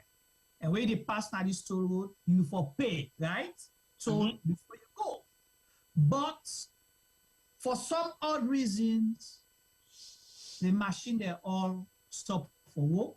The barriers then they're not able for open. And then what you go do? And say, okay, because the barrier they're not open, can pass now this other road. That corner road, you know that edge, the edge Sayana. So this is a simple example like that. It's still not take away, say, where you they go apply again for use. It not tell you, say, you use the toll road or you pass now the corner side. Toll road now for use. The only time where you not go use toll road now if that barrier is able for access the at all. Lights not there, the barrier they don't come down, they're not able for open up, and they're not going for stop, say people they're not for go. So they will say, okay, for the benefit of this thing, no can pass now this corner now, so then we continue for go. Now one example. Let's take the airport. They don't tell you say waiting. Where you dey go na airport, you for pay almost $25, right?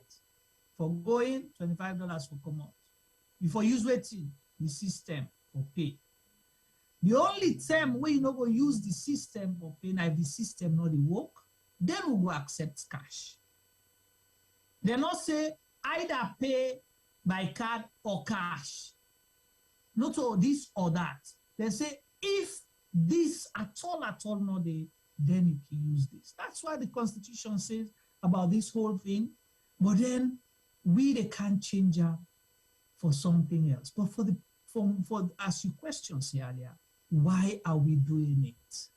Is it to make the process easy for everybody, or to make it difficult for people? Because now you therefore can educate everybody about PR system first.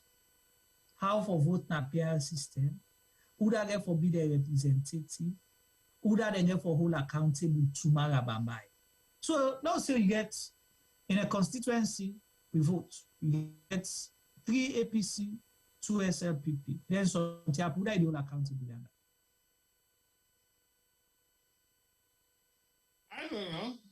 Because you cannot see the whole APC accountable because they get still representation. So that they go back to the president. So president still gets the pressure. Because nobody will be held responsible at some point. Right. I will pass the buck to that man. It's not to me be in charge, that money be in charge. Right. So it is challenging. So we don't see from midterm census say, we not do this, we not do this, we not do this. But then they end up gambling. They say the people are not coming for can register. But they don't tell us, say, midterm census not necessary right now.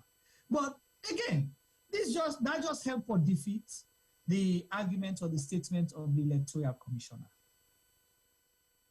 We say now because of August 10, make them not do bad the limitation for Sierra and for ad constituency. That's not what you want to say. Now what you want to say? I don't know. Okay. No, the reason I say that defeating statement, because midterm census was held when?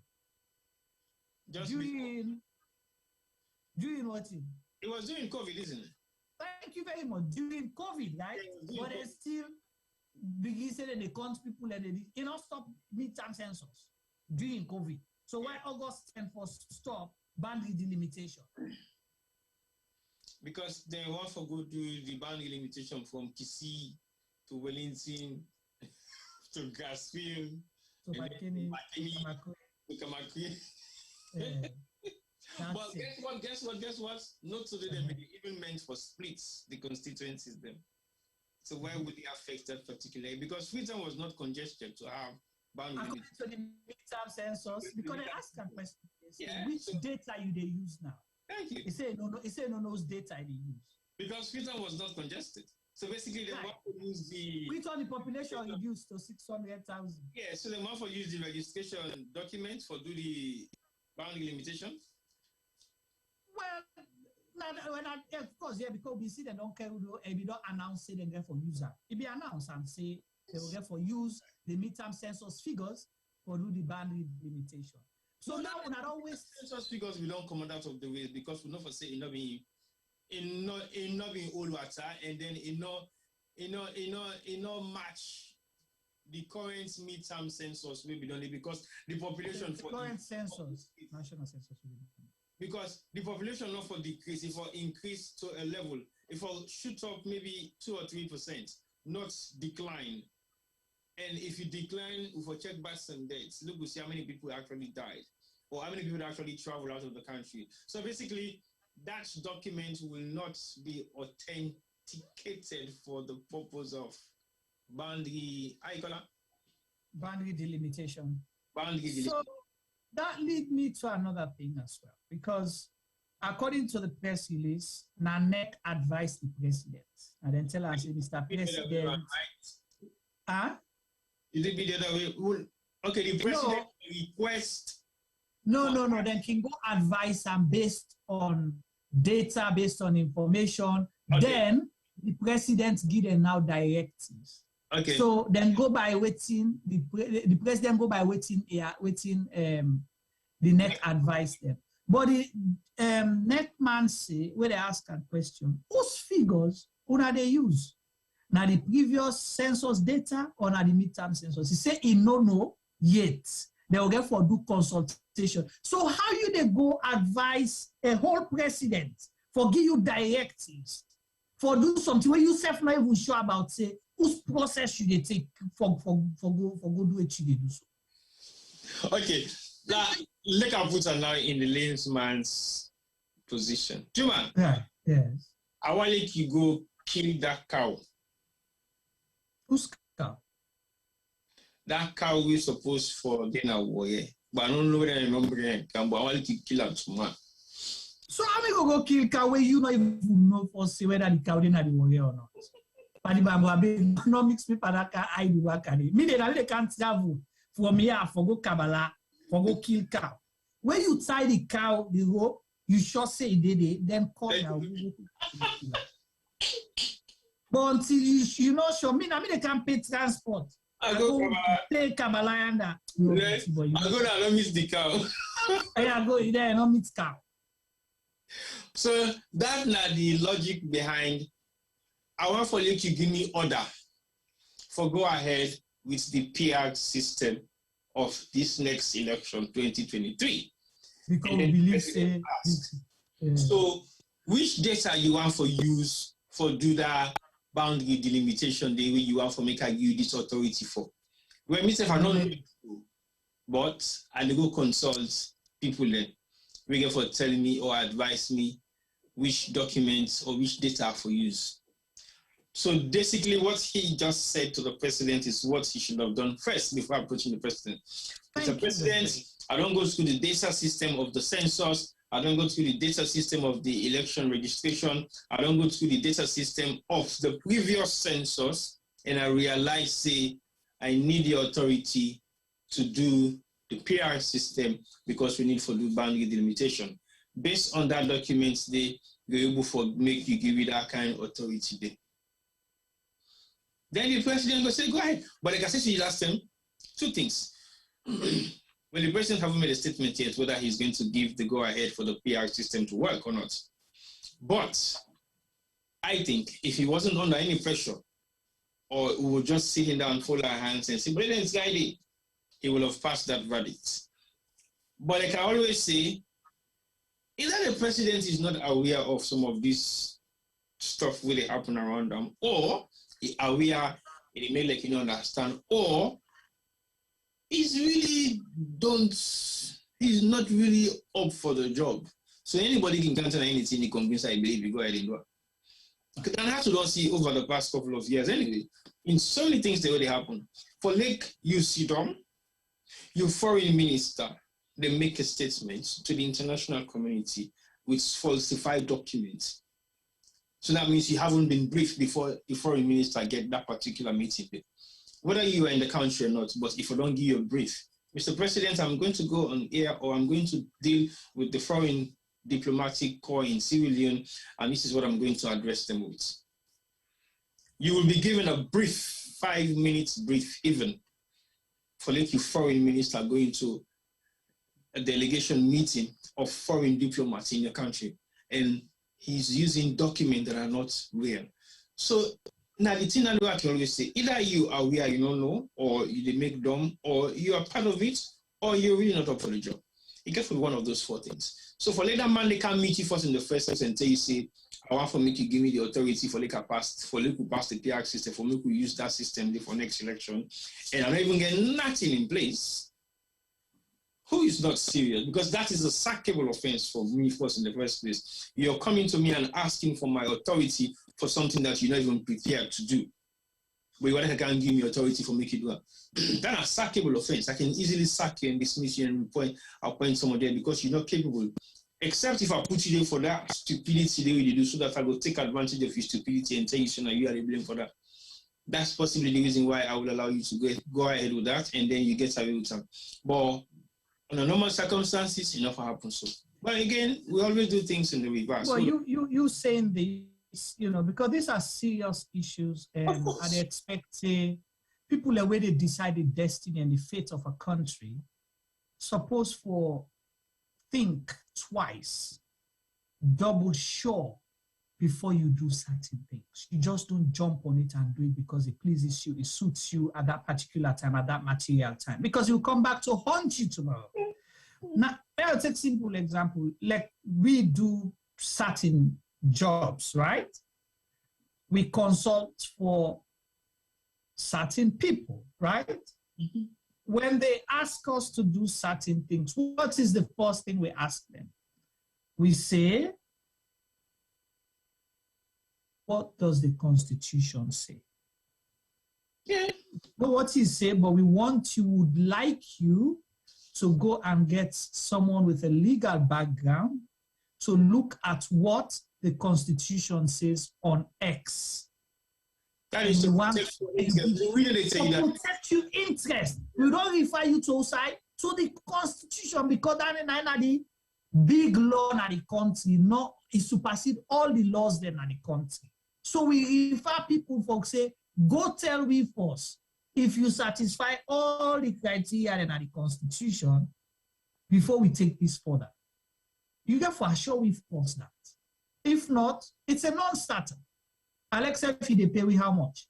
Millions. Because we don't want to eat your money and mislead you.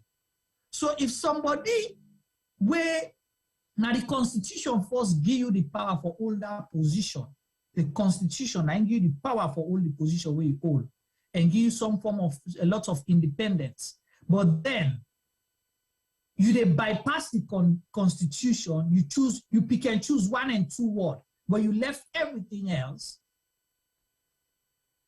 for go advice. Because when you advise somebody, that person, they believe you first. He believe you, put in open trust in Oya and Tenki in life. Now you are. So the president in life, then now you are for let it allow you to occupy that position wherein you go able for advice and say, this big thing, what we do, because this president was elected into office. because there was what? There was an electoral commissioner, okay, where advised for do certain things. So he won an elections because somebody been there way fulfill certain things then. So if you can misinform or mislead the president, then you go take decision. You turn him, you know, a public ridicule, then laugh at or commit treason based on your advice. Because where you go do something outside within the constitution, say law, what you call it, all you, not treasonable offense that one day. Yeah, but if you do all of that, let me say that's a sackable offense for anybody. Right. If you do all of that, you make the president commit treason based on you misinformation or false advice, and you bring country where they bring the country into disrepute first, because elections not to kalu business. Juma. Yes, sir. How many times the president has been misinformed? The reason why this August 10 became an unfortunate saga is because of the words that were used against the people who were protesting as terrorists. Correct. And that is the word the president went along with, without even cross-checking what is the meaning of somebody being classed as a terrorist.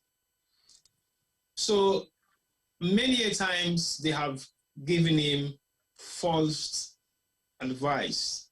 We don't put him into so many other kind of problems with the people of Sierra Leone and international communities, and even himself as a person. Many a times, again, the bank governor gave him series of misleading information about the new currency. Law change the currency. Yeah. It will make this. What has happened? Again, bad information, bad advice from people that where you so trust, where you put in a position of trust. Again, the foreign minister don't do the same thing to him. Bad advice. We put them back again into some kind of hot waters with the country and international communities. Again, bad advice, don't put them back in the same position where he gets stuck at series of interviews on international media houses. Bad advice, because again, double check, double cross what's where the statements being given to him. He just uses them because that is what he was told. And when quizzed furthermore, he backtrack and say, well, sorry, I didn't, it was I was. Now this thing telling me say, without you verifying it. So basically, it don't put people in a position of trust. We don't let them down so many times. I will not blame them. You're absolutely right, T-boy. One incident they don't forget about, possibly this I will say, sometimes people will say a little bit of political connotations, right? Let me look the simple one. Remember where the traders then strike, where they all lock shop? Yeah. And he gets a meeting with them outside, State House. Yeah. The president sitting with traders, importers, you understand? Or can't get a meeting for let them express their grievances. And they started saying things. And what was the president? What did the president say? Now, the first time they hear some of them, so. Right. He said it not be no then here and the first time it. But then you get the chief commissioner for National Revenue Authority was there. When I go for go put them meet at here, so this GST collection and all that thing, and you put that president for council and embarrass him. For that president brief him. Yes, you not brief him. You keep your job for the next day. But sometimes he has knowledge of those things. He's acting stupid to it. Because at the end of the day, they can't get a meeting with the whole business sector where they make your economy move. And you don't know about nothing how they deal with them. You don't know how they tax them. You don't know how they get revenue from them. Because that revenue they pay you and the people that work for you. You still don't know how those revenues are collected from these people. And you're having a state meeting with them. And you don't have knowledge of some of the problems that they are faced with. So who is to be responsible for that? It means you are not being briefed. or you've been briefed wrongly, or you're not paying attention to the reasons of what you're supposed to pay attention to. And then that same person now then contributes to the state opening of parliament speech where you can get for go address parliament in every year within the open parliament, because every sector they mention about the gains where they don't make revenue collected, revenue where they don't collect, waiting and get for do for collect. So they don't give you that kind, they just light up for poop. But then you can't see all the trade that them face to face. You don't know waiting actually they happen. What's it happening? That particular meeting. What's it happening with that system there? Was scrapped. Scrap, exactly. We know you about that day again, they don't put the machine in there. And can you imagine how much money must have invested into that particular project? So let's say, for example, the market traders decide to protest for that particular incident, which they did, but it didn't escalate to anything. What happened when they locked up the shop and say need to get again? What happens? And call them to meeting. Thank you. So what if they refuse to go to the meeting and say everything should be scrapped straight away? What should have happened after that? So we can begin to look at anything now so critically. We can have some of the mishaps and this way they happen within government. We will highlight they say we the oppose government. But actually, we are creating an environment for them to be aware of their lapses so they can fix those lapses. But they are arrogantly reluctant to listen to some of those lapses and fix it. Because if they advise the president on something that is not right. I mean, look at this Tikwe, we current Prime Minister now, Rishi Sunak gets against them. Everything that was not in favor of Boris Johnson was some of the things that he implemented, were some of the things that he advised the Prime Minister to go ahead and do. So basically, they turn around and say to him, well, sorry, you were the financial advisor for this particular Prime Minister. How on earth now you're saying those advices that you're giving him was wrong? And now all of a sudden you want to tell me that you can fix the economy. So that means you are misleading him. Correct. And that is the stick they have against him right now, that he misled Boris Johnson so that he can take over his position. And if you look at it, possibly it's true. Possibly it's true. Because most of the policies that were in place for economic growth, for maintaining stability of the economy after COVID, the advices came from the Chancellor of the Exchequer. And who was that? Rishi Sunak. And now he is the current Prime Minister. So what happened to all those advice that he was giving the then Prime Minister? Those were the advices that got him sacked. Those were the advices that made the economy to become so bad. Those were the advices that actually got rid of him as the Prime Minister. So if we look at what is happening now in Sierra Leone, all the advices they are showing, they give the president, now wrong advices them, and they're all non-backfire. They're all in the backtrack on them. They make it look funny to the international community. They make it look funny to the people of Sierra Leone. They make it look funny to the administration. But yes, and even to himself, because the last person we want for bowing head down is the president. It's the president. The president want for always getting head with it up high, right? Where they give speech, he talk with authority. I don't know why nothing is happening after all this misinformation. Because at the end of the day, it's either one thing or the other. Either you're not taking the people that you're giving these powers to seriously, or they are not taking it seriously, or both of you guys are not taking us seriously. Because now that will end up to me for making it look like. Because if I put myself in the position of trust, for example, what I do, even if I'm going to taint my own reputation as a person, I will make sure that I don't taint the reputation of the organization that I stand for. If at all I'm going to make the organization that I stand for worse, I will have to protect my own integrity as well. But if I don't care for both of those two things, it means I don't even care about my clients. I don't even care about the people who are watching us right now because it means I have no value for them. So I can come here and say whatever I want to say. I don't even think of how they're going to look at it. I don't even think of how they're going to rationally question my statement or my judgment. That's why we spent our time in making references to some of these things that we're talking about. Because we now make our feel say, now just what we feel. It's not just about our opinion, but we're bringing in references of events that has happened, events that we have participated in, events that we were part of, events that we read on paper or we saw on television. We're making direct references. Because we now for making our feel to say, yes, when we are giving our own opinion, we'll make it clear. This is my opinion, which we always do all the time. Yeah. And Juma, you just say, and just not. What's in me feel? So, right, exactly. Even when we're saying things that are our own opinion, we make references to them to clarify. This is nobody's opinion. This is not a thing I read now. What's in me feel? And we state that. But if you are leading an organization and everything that is coming back to you is falling under your feet and you're not taking responsibility for it, you're not taking actions about those things that are falling under your feet, and then all of a sudden they say your company don't liquidize, you don't go into liquidation, who do you think you blame? You. Thank you. Blame yourself. So it's unfortunate, and we hope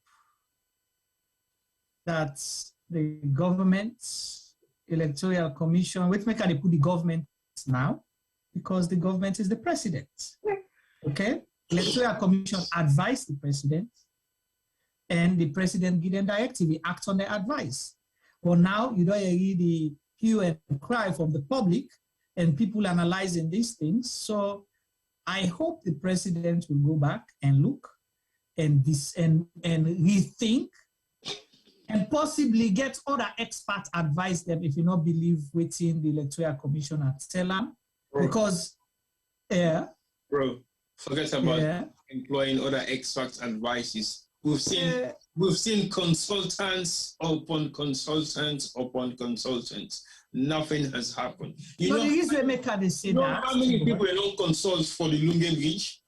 Right. No, let's make they say that. No need more because sometimes the president get people that we know they work in government. When we get legal background, and they can't hold on. When we get legal background, we sometimes we go call Nakona and say, "Paddy." Okay, let's take for example. Sometimes I do things right, but then I come.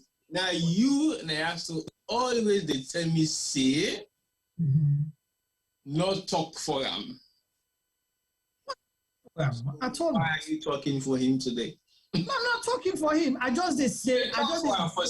Not make excuses for him because I'm not making excuses. Alexa, the president hire 15 consultants right now. None of them are going to tell him the truth of what he should be doing. No, I mean not to hire. Possibly get Paddy when a lawyer will cancel and say.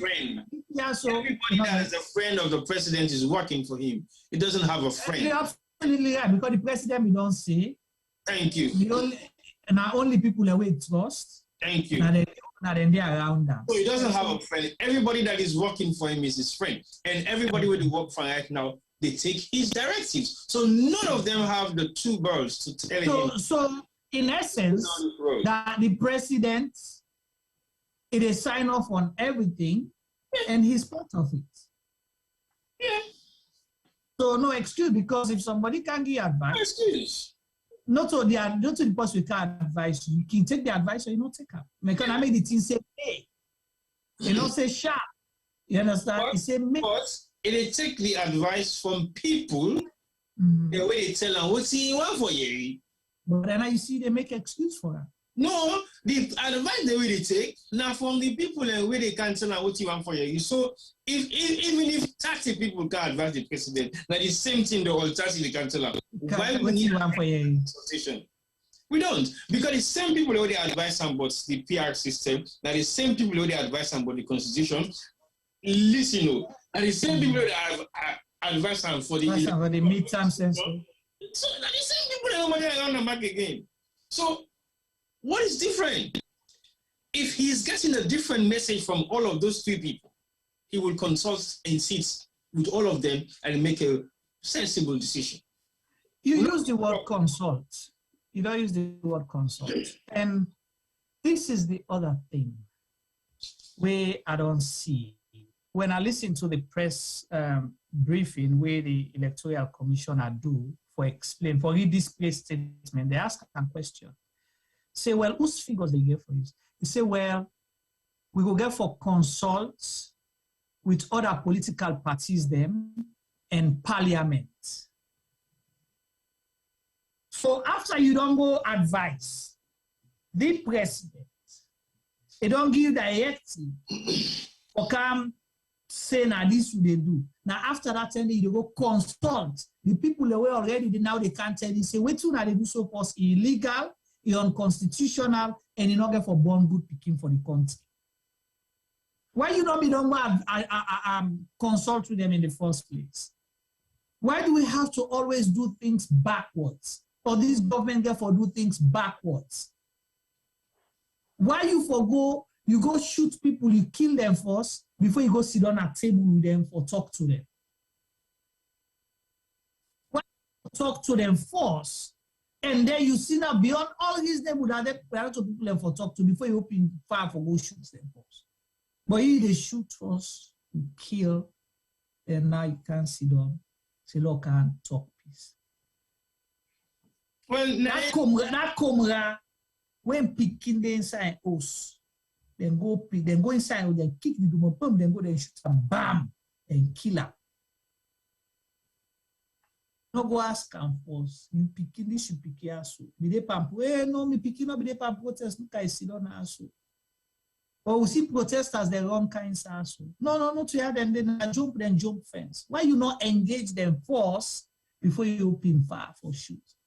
When you shoot, you kill, then you decide now for council, now we'll council on a table, we do a dignified burial, now so the burial, okay, Lord, I take 20 million for Kasanki. So it's the same thing they're doing now. Well, again, they can do everything, but they can't get away with everything. And there are certain things that they can get away with because they are reversible things. For example, loss of lives, you cannot bring it back. Those are reversible things, unfortunately. But there are certain things that are reversible. It doesn't matter whether you put it on paper, it can be reversed overnight. Yeah. So the ones that are reversible, we can reverse them, either by putting pressure on the government or either by putting pressure on whoever is making that decision, or we'll talk about it. And we'll talk about it and about it and about it and about it until they realize, okay, this is too much, let's back it down. But as long as it is reversible, we will go all out and make sure that it doesn't happen. If only it is in the interest of civil unions, then yes, we can make that possible. We'll put pressure on anybody for make sure that they reverse that particular bill or dialogue or whatever it is, because it's not going to be beneficial to the people of Sierra Leone. But if it's something that is irreversible, then can make them rush for go down quick, and then they can't sit down. So end up now. You saying that, T-Boy, it just lead me to something else. It may be connected with the other two we're for talk about, but it's still relevant because we talk about advice that when they go give to the president, then he act upon it. Mobile tariffs. And there's one thing I've noticed with this government, and I don't understand why. Possibly, therefore, do it. Wait till you say, when they want to do something, they rush, they do it quick. That's it. The ones that are not reversible. Reversible. Well, even some way reversible, I don't begin to see, and they see whether they come, then they announce something on Wednesday for take effect on Monday. Who does that? Only in the history of the world, huh? Only the president of Sierra Leone. They announce something on Wednesday for take effect on Monday. Ask Kamaki, who does that? I see that. Who does that? They're Sheriff.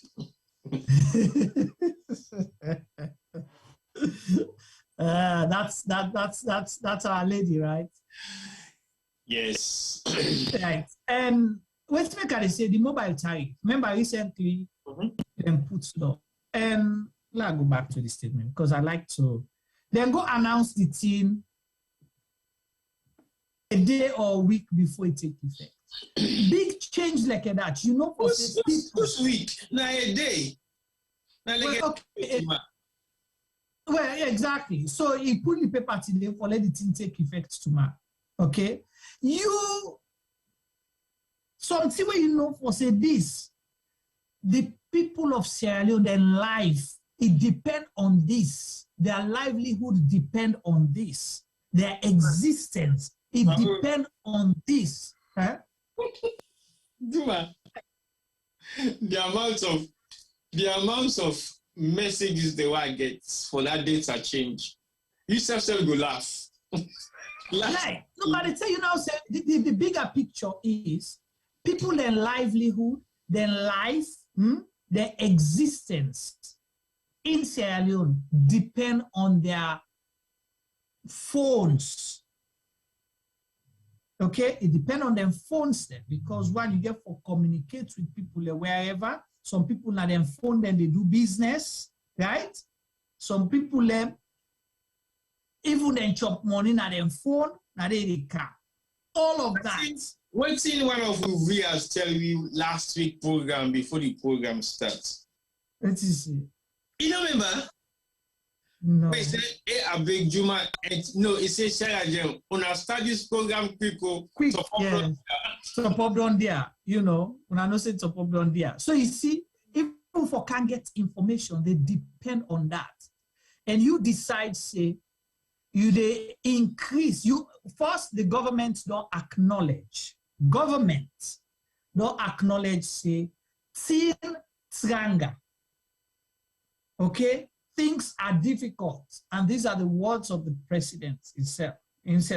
Say things difficult. He acknowledges things difficult.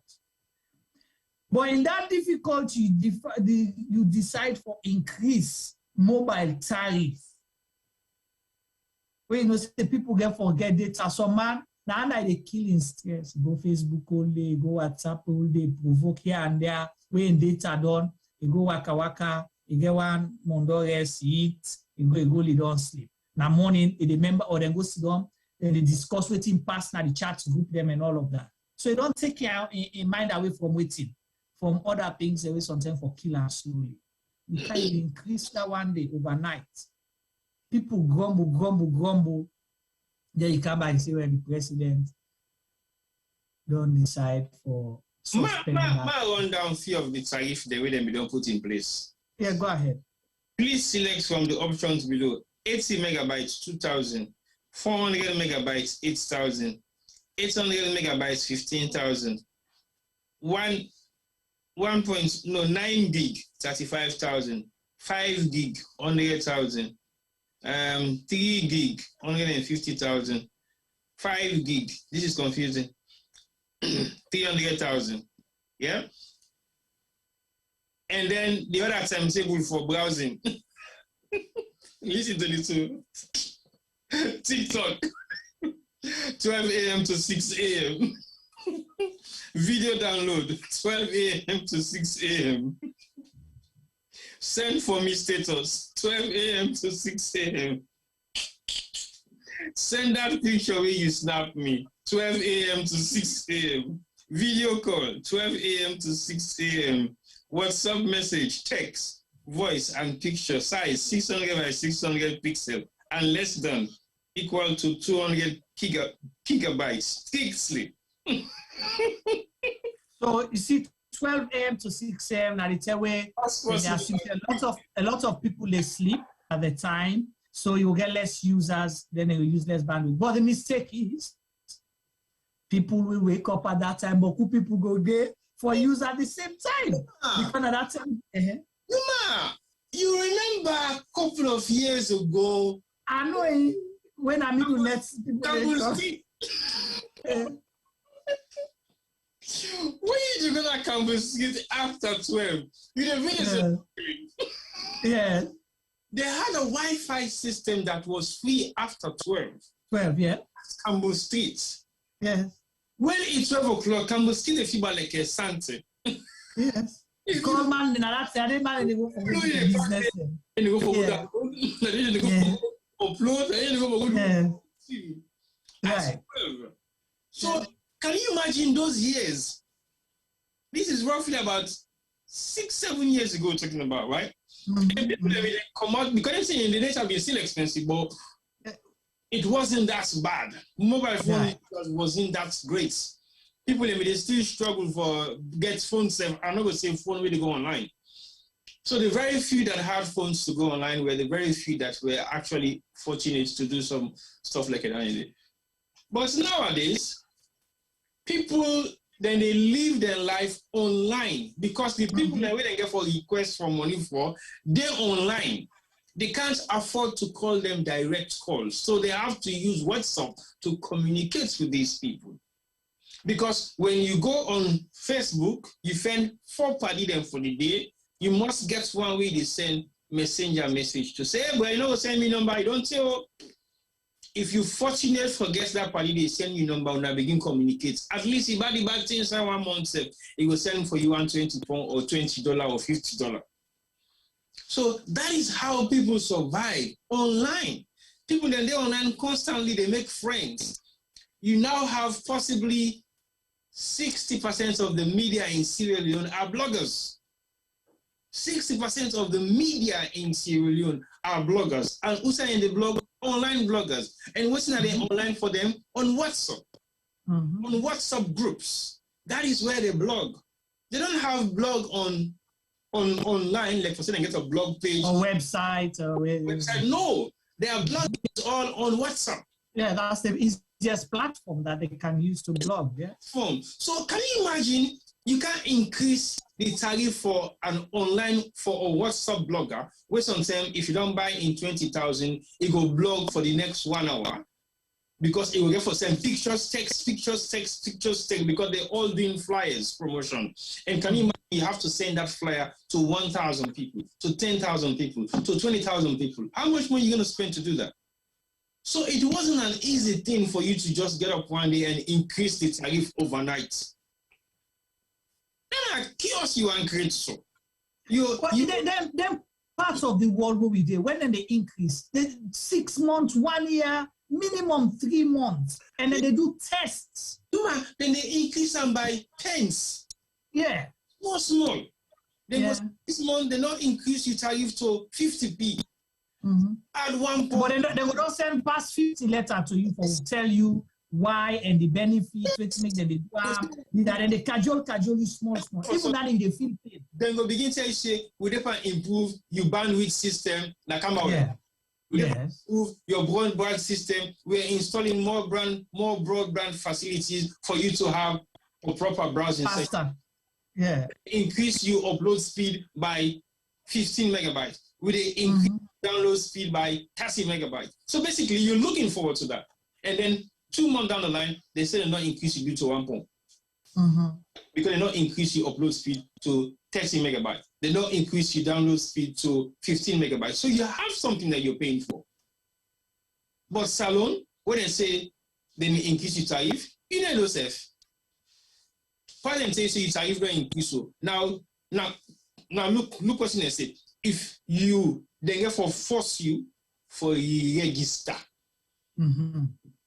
You know how many people me now one victim we don't lost me mobile phone number. Why don't keep for years just because of I've lost my numbers because of that. It don't cost me a lot. People are well for they in touch with maybe something of benefits to Sierra Leone and myself. I lost it.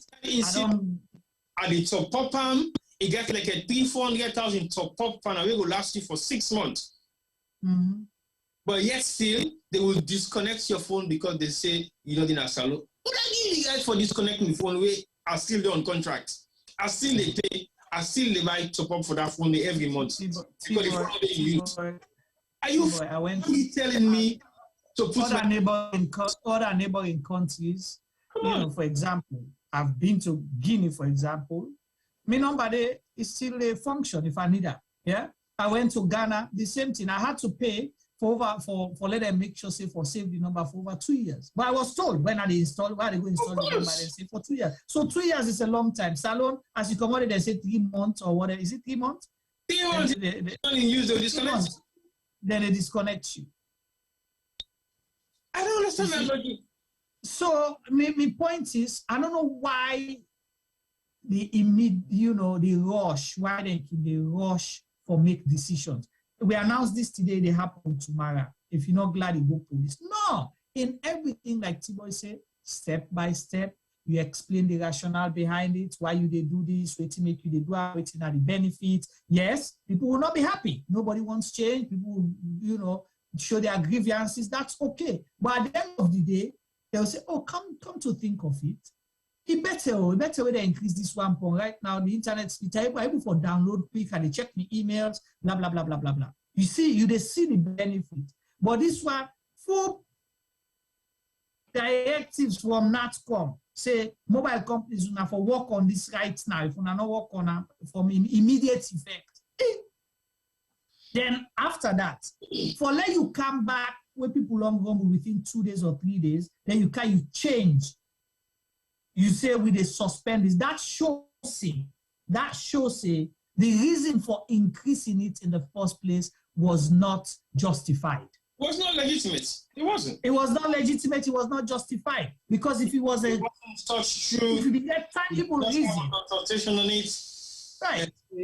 A decision was not put together to form a decision. It was just an individual that got up one day and said, look, increase the tariff. Yeah, we for his revenue from this. We go stop that for the talk book. Yeah. Go increase the tariff, they know where people them for the listen to. Go increase the tariff, they will minimize the internet use. But again, it is going to be a disadvantage to them as well. But they're not facing the consequences of the disadvantage yet because they themselves will not be able to communicate to their own people. How can you be so dumb? You cut your nose for spite your face. That is what you're doing. Because forget about the politics side a little bit and let's look at even certain things where these governments don't pride themselves to. They say this now waiting. Now the digital government, right? Exactly. It's a digital government. They want to do everything online. So how will I expect the Minister of Information broadcast? Who that go listen to that?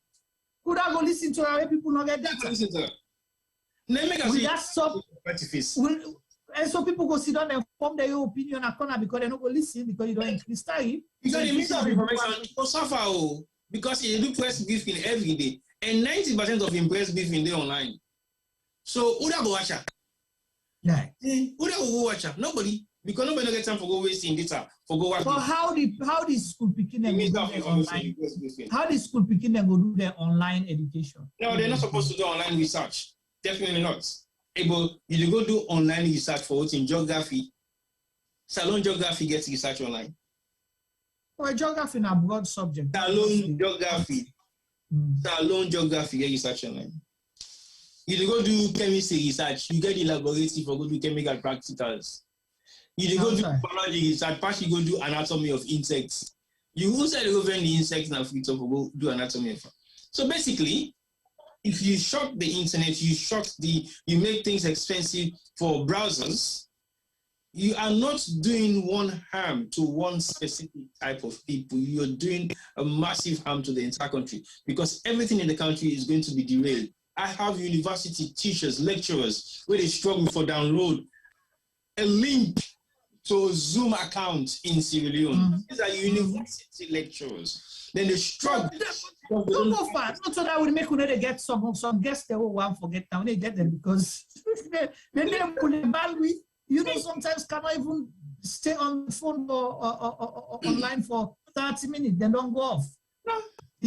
So it costs them possibly sometimes 500,000 just for being a guest online for that exactly for that program. Me and you also know almost will be spent on internet will be the salon. Or broadcast every other day. Yeah. It was fortune. Yeah. This I'm talking about gigabyte to not to megabyte to. Gigabyte we get for buy. We have people on standby where they say, okay, we're on the field right now. Oh, wait. Send me credits. Oh. Send me credits. Sometimes 4 or 5 times a day. Imagine if you increase that now for people, then you're causing problem. And again, the reason we could bring this scam back up is about advising the president. Whose kind of advice? Wrong advice. And, right. And immediately implement as the advice now for implement. It doesn't work that way. I can look at some document and I'm like, wow, you're announcing this today and it's taking effect tomorrow. Then tomorrow we go ask them, say, you not be done see, we don't put press anywhere. If you not be see my business. Hey, Mojuma, almost press release they don't scrutinize now so for the week or for every program we get. We do must scrutinize at least 1 or 2 press releases. Some press release then they say honestly, I never believe saying that from government official they come out from. Because practical. Because you just say, what this not from government? Can you imagine this from government? Wow. Okay. And so how increase their capacity of communication and then they reduce the influence of access to the internet. How does that work? You're increasing your capacity of communication and then you're reducing in access to communication. Yeah. How does that work? Right. Because whichever way you look at them, when you increase time, that means you don't limit access. Well, you don't reduce participants online. Yeah, participants online because I'm not getting money everything. So when you do that, who suffers? In communication. Right. So you don't only increase your capacity in communication when you make the access to the internet or communication accessible. Interesting thing you bring out, but this will live for a future program, not today, because we can discuss the number of communicators then, of communication experts around the presidency. The reason I make a mention, I listened to the new director of communication and state house. You understand? You know what he said? No. In line with this conversation, okay, when you just say that they increase capacity of communication and reduce access to participation. The gentleman say, me they spend most of my time online on social media. So I get for talk to people in our social media for clarify. But now, if tariff don't go, then people look at social media again. They go still sit on our entire face. No, imposition irrelevant straight away. Exactly. Because I say talk more. Not to me talk now. YV TV on an interview, he say everybody know me say me and spend most of my time on social media. So who are you going to talk to on social media if tariff not increase and make access? It's not just him, but even the Minister of Information spends at least 4 hours on social media for the day. The reason I use them as an example, this na director of communication. So the president and he say he waiting concern him, not to other thing, waiting concern the president. Okay, then it tell we say how we go able to get in touch with the people for make sure say we get message from the people to the president and from the president to the people because they spend more time on social media. So now that way. So when you send information, who that is? Who that can post information for let you know how the people will feel, for let you read to the president where you don't increase tariff. And it was unfortunate that I saw the spin about this whole thing where the president is a listening president. And they want to use that as a spin? Yeah, that, no, I will counter spin it. The president is a dumb president. Because it's backtracking. Exactly. Because if you don't do your homework first. No, it is backtrack with an information we don't get a press release to the world. Right. Then that makes it look really, really, really off. It's not good. It's not a good look, not a good outlook for the president. Should have been done on the consultation table. And then you guys can come out now and say, well, we spoke to the president and the president thought it fits not to actually go ahead with this particular program because he realizes increasing tariff on users will reduce the amount of action or activities online. And for the fact that we are a government that is inclined in communication and want to make communication accessible to everybody, the president realized increasing tariffs is not going to be a good idea. That's why he did not go ahead with it. Before I make the press release, maybe that press release they may for rectify the problem or for don't certify the motion for say the president is a listening president. Not after action has been taken and then it backtrack on the action. Correct. Is a listening president. You don't take action, you don't put them into motion, people don't begin. So you don't even disadvantage people who don't buy tariff na the new rate. Because people actually buy tariff na the new rate because you tell but I don't see the tariff list just on Apple just on. Then we don't so are you going to refund those people's money again? You don't refund their money? You don't refund them. So they've lost. Okay. You know? So this now the conversation, we start with the PR system on this issue, but we look at the broader picture of how decisions are made, how they reach decisions for even the president in the first place give directives on things that when a half information gets. So is it deliberate? Is he aware and just doing what? Are they just, implementing what he wants? Or is he being misadvised by people? Nobody will answer that question there. But the president, because everything waiting, the buck stop with to that team. The president. President. So now you people go now you think that they go point pan, now you people vote for. If we have an election where they come, where they create so much tension under the presidency, now the president then go judge whether he win or he lose the next elections. Yeah. I get for sure. Not to the individuals that were advisor. No. What was the last guy's name? What was the last commissioner's name? Umfali. Umfali. Did anybody talk about Umfali again? Umfali is the biggest mistake in Salon, isn't it? So now exactly. Nobody talk about time again. Who are they focus on? Nah, this new one. Right, but so. What is new name again? Mohamed Kone. Mohamed Kone. I can lose track of their names. Right. So we hope that governments and people that were responsible when they make laws, not make laws them where they can make life difficult for the people of Sierra Leone. So let me go to next segments and try for touch. Rob Motley, how they go inside the Republic. We talk about the Republic.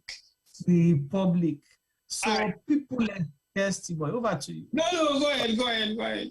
Well, we don't hear Iboku cry at the country from every quarters that Ching Chong talk Chinese. Alone, we all begin talk Chinese now. They say Ting Trong.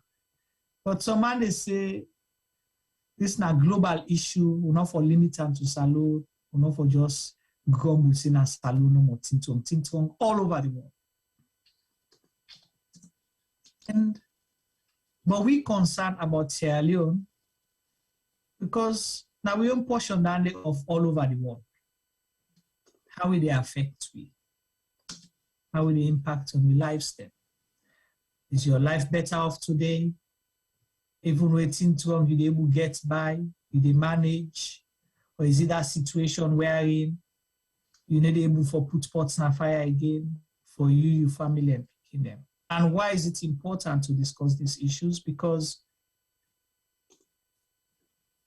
how do you say, T-boy? Empty bag, not the team up. So if you're not able to get what you eat, maybe you can understand. But if you're not able to provide for you picking them, then no able to understand. What is the situation, T-boy? Let me hear you. Is things wrong or not wrong? Things are difficult, and we believe things are difficult all over the world. Things are not the same. The rate at which price control is escalating all over the world is at the increase. But I think I will not judge every other country as equal as each other, because every other economy is different. You have economies that are stable, but still things are difficult, but it doesn't mean people don't survive. People are still surviving. And you have some economies that are struggling, and their governments are trying to put things in place so that they will be able to sustain the livelihood of the ones that cannot afford. They are then the cut and join for make sure that people live not a comfortable life, but a sustainable life. Because not many people are living a comfortable lifestyle right now, but they're living a life that they can sustain, meaning they can put food on the table, they can afford to pay their basic bills, and they can afford to live. That is what many governments all over the world is trying to do for their citizens. So I think in that regards, and we're not for left behind as a nation, as Sierra Leone. And what thing that concern me most, that the fact say, even though things are difficult in the Western world, but the Western world are still paying their dues to developing countries. For example, Sierra Leone, they are still responsible for funding some of the activities in Sierra Leone. And yet the government in Sierra Leone is not doing much to sustain the lives of the ones that cannot afford. So what happens in Freetown or in Sierra Leone, the fact say, even though we have an economy that is not strong, that is not stable, but we're still having funds coming into the country to be able to sustain our economy, to be able to maintain the livelihood of the poorest in the society. But we government, they make them even extremely difficult in a situation where we find ourselves like a global crisis. So our own defects of the global crisis is escalating beyond reasonable doubt.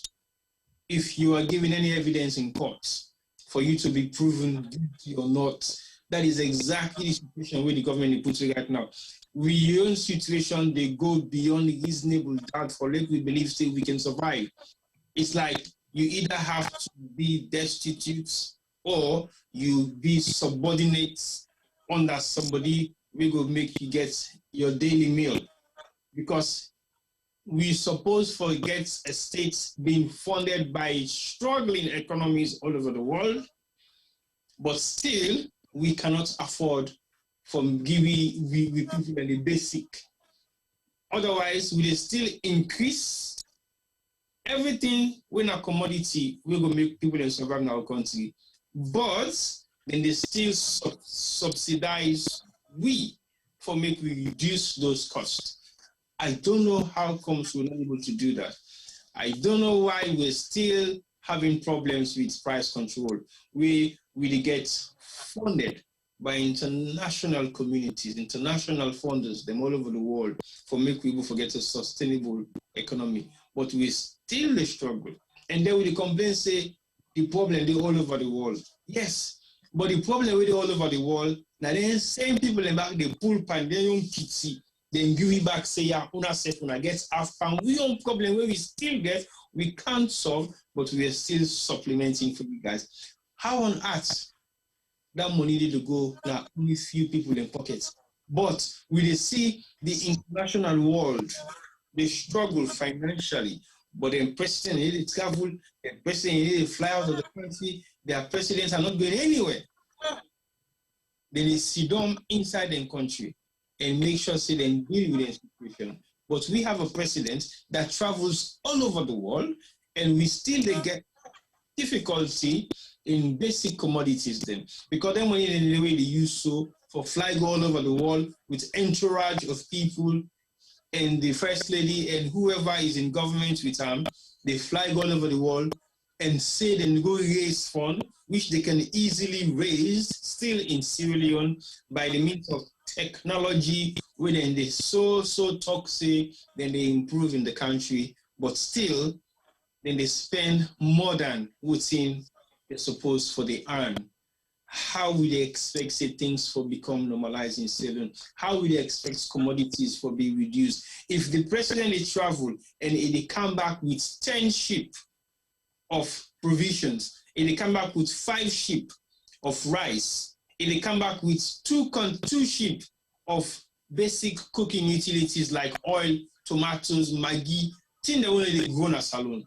If they come back with ships full of those elements, those items, then yes, we'll accept his traveling spree. Because at the end of the day, he's coming back with something that is going to reduce the commodity price in Sierra Leone, that is going to reduce fuel in Sierra Leone, that is going to reduce the livelihood of life, the livelihood of citizens, where sometimes we're able to live by 20,000. But now, 20,000 will buy you two plates cookery. So how do you expect the economy in Salon for better? And with the complacency in Tranga? Yes, it is. But our own is self-inflicted by very few people within the hierarchy of society that are making it difficult for those that cannot afford a daily meal. And they're making it extremely difficult for people who live in a salon. But I don't think situation as salon it warrants for make we day under the condition where they pass. So because we president they fly, they travel all over the world, they go and raise funds all over the world, but in any measure, half of what's in they happen, in any reflects on the country, in economy, not even the livelihood of people in Sierra Leone. So it only goes to very few, and the masses are suffering the consequences of that. So I think it's wrong.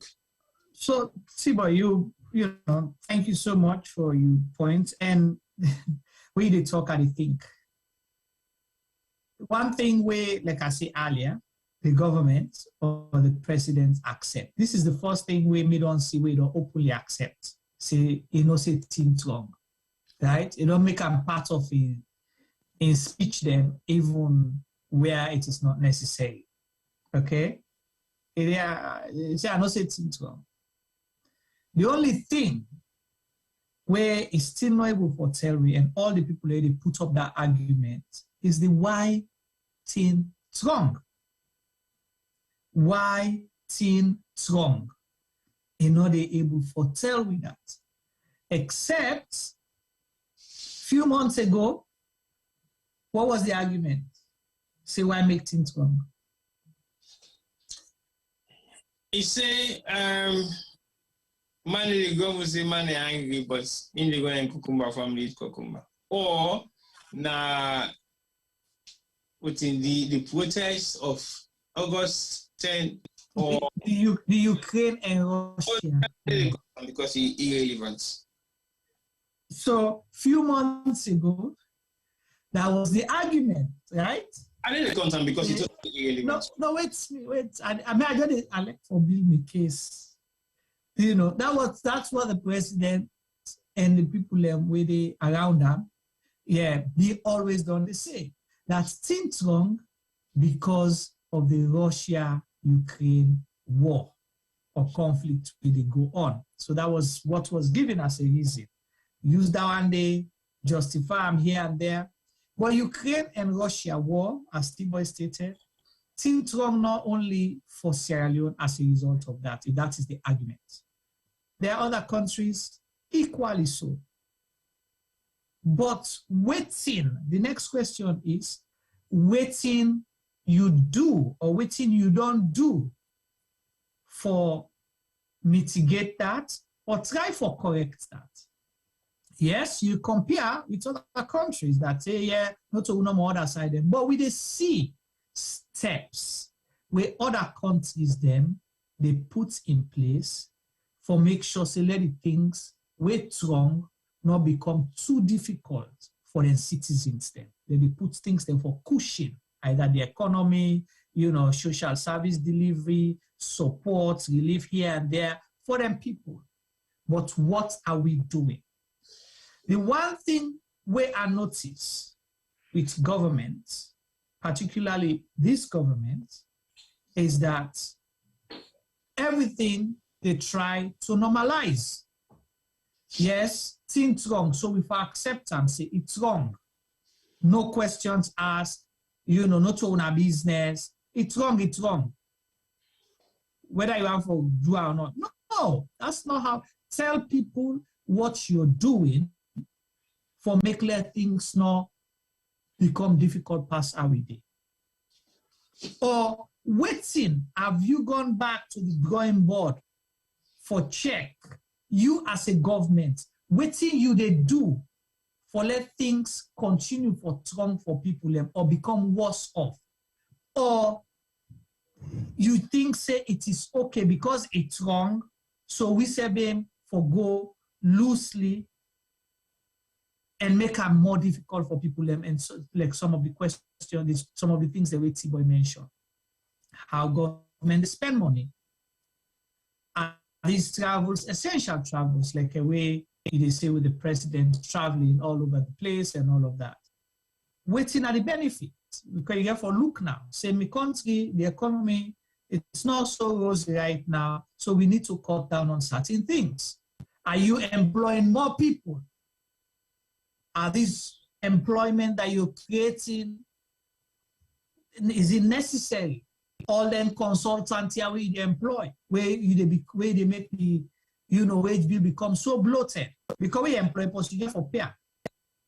So if they recruit more police, you recruit more soldier, fine, but are you able to pay them? Do we need all of that? Because you have to go look back as a country. We have been in this situation before.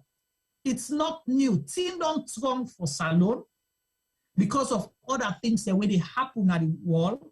We don't get the Iraq war and all of those things. Things don't strong. We don't get, we self-young war. Things wrong.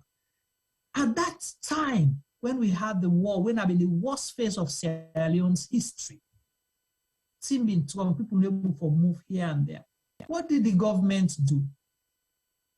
Then subsidize waiting fuel, right? They subsidize rice, right? Why did they subsidize those things? Now, for make sure say these are things we're not going to make them too difficult for people. So we'll subsidize this. Will they make sure say we're able for at least transport fare not go up? Because transport fare not go up, other goods and services, then fare not will go up. Their cost not will go up. Rest, maintain that same price day. Government, they take the brunt of it, but the people were managing, they were getting by. But what we are seeing here is the reverse. The government, they say things wrong. And some of the way how government they take care of that burden, they cut down of government spending. Exactly. So cut down on government spending is the other thing. Because I don't mention, just where employ people where you don't need them for their job spending. So Insai government Insai president for travel 4 times for the year, he make them one. One time a year, it's only essential treat. You use them for supplements. You use them for supplement. You can send other people to go deputize for you because where presidents they travel, the cost, what is the cost the country? It's more. Yeah.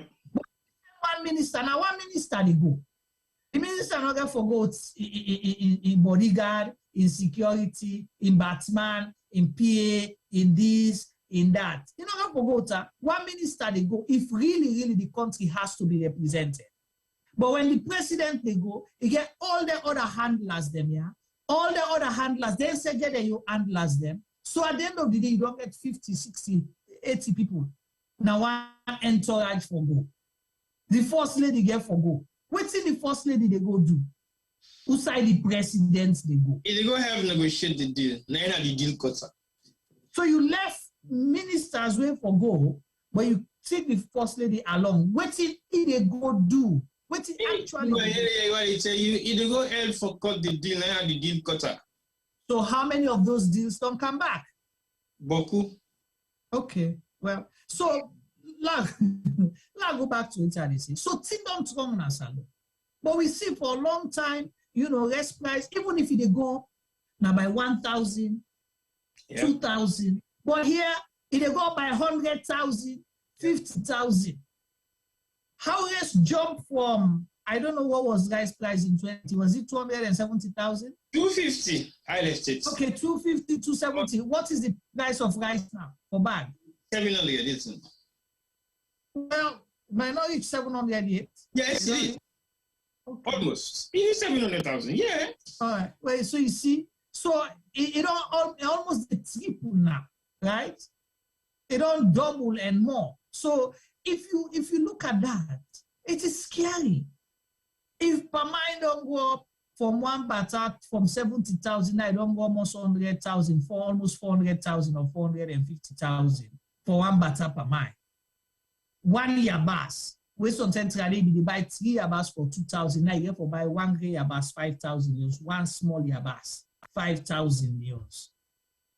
Then you they tell people and say, oh, na global. It is global. Okay, let's say it's wrong. But it's not supposed to be normal. What are you doing about it? You still think wrong, but you don't increase salary for people. Basic salary minimum wage is what? 600,000 leons, if that. But don't go by the official figure. 600,000 leons. Will a family of 4 survive on 600,000 leons for months, T-Boy? No. Not at all. Cut down for me. Well, if a family of 4 is survive by 600,000 a month, then now what do you live by? You live even by 1 bag. So 600,000 divided by what? Let's say 25 days, or because the government's calendar are 25 days. So check and for back. 600,000 divided by that.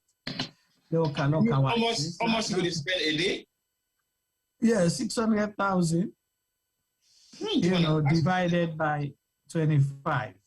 So what is that? 24,000. 1 second. 24,000 divided by 25.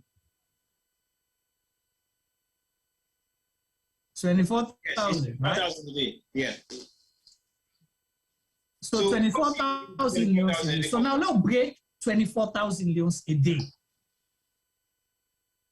So you with a salon, if you are in Sierra Leone, what will you do with 24,000 leons a day for your family?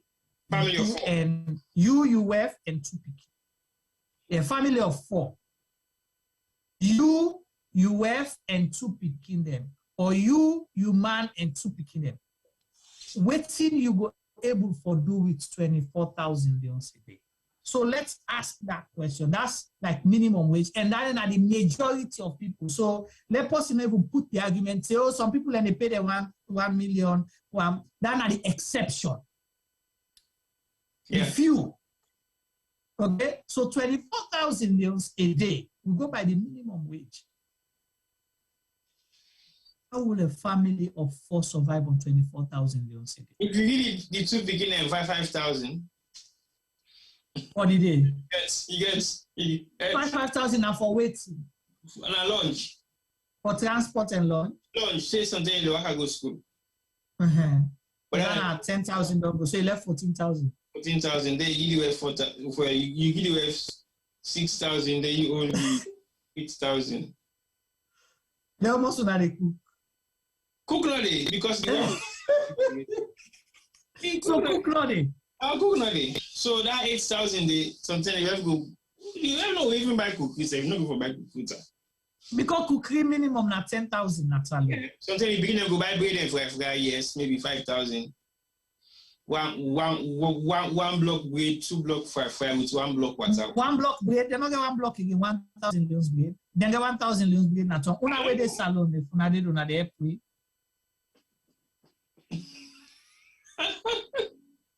You are them break. Me, I not so no more about 7-8 years ago. They use 25,000 leons for cook na meals, and that includes some big fish, pepper, yabas, maggi, pepper, and few basic, not so beaucoup. Fish, yabas, fish, pepper. Not so everything, because most times when they go up now, they buy then stuff then they can. They buy pepper, or they buy maybe yabas plenty. You can buy a few stuff that they can use for cooking house. But 25,000 what was used in my household, and I'm saying no, that's too much because everything in the house. So one day I'm going for workout with my mom and my kids. He says, "What's the name for that kind of market?" I said because they spend beaucoup money, 24,000 beaucoup. All things in the house, yesterday, Pamine day, oil day, Maggi day, Yabas day, all things in there. Why for they spend 25,000? Oh, well, fish day, I said to me, you're going to market. So I did it practically just to say exactly how much they spend because I'm in a leaf fleet now, so I go for know how you spend money. Yeah, so you go for now, you budget yourself. Yeah, and you're not going to accept you go now market yourself for go see exactly what's in the sell. So eventually, 25,000 was a lot. But of course, I'm down. Steve cannot foresee maybe they do same for other people that are around, so I just leave it like that. But 25,000, this was like 8 years ago, was too much. It was a lot. We all no, it not be a lot, but because you've been getting all the other essentials. So in effect, it wasn't 25,000 that was spent. Yes, because I get all seniors now. So basically, I'm and more basic. But it was a lot then. So now think about 25,000 where you don't get nothing else. It's practically 24,000. Then so let's say for us, okay, then go buy something for a month. You can't even buy a bag of rice with 600,000. You can't. You can't. So, and imagine on top that if you get them while so the family then pick you for good school. Let's say you say education, but there's still a buy uniform, right? Not to government they provide uniform, not to government they do all the other things there. God forbid one of them was sick. What happens? So the papa is in the because they work, let's say they work now make able to provide that. How did they go work? Well, things are practically impossible because again, when you look at the possibilities of like the household able for live by 24,000 a day, it's practically impossible. Now make you expect now make you see almost every minimum wage worker in a salon the thief, or they do extra things then. Or so these are the effects of some of these things, right? It will be involved in corrupt practices. So basically, we are forced to be corrupt. And then they make them for make we become corrupt because then they reduce the amount of earning power we get so they able to utilize their corrupt practices and get us involved into it. Because even if we were to come like the diaspora, they go salon, if we go no more salon, so one for go open a salon, they will frustrate you until you get yourself corrupt at some point. And it's sad. So basically, if you want to go get a job with something, go pay you minimum wage for your qualification, you have an expert knowledge from the diaspora, you have to go implement that knowledge there. At least they should pay you something that is better for what you're doing and your capacity. But say, for example, then go give you a minimum of $1,000, let's say, because at some point about 10 years ago, we were offered about $1,000 a month with no extra benefits. I'm like, no, I'm not taking that.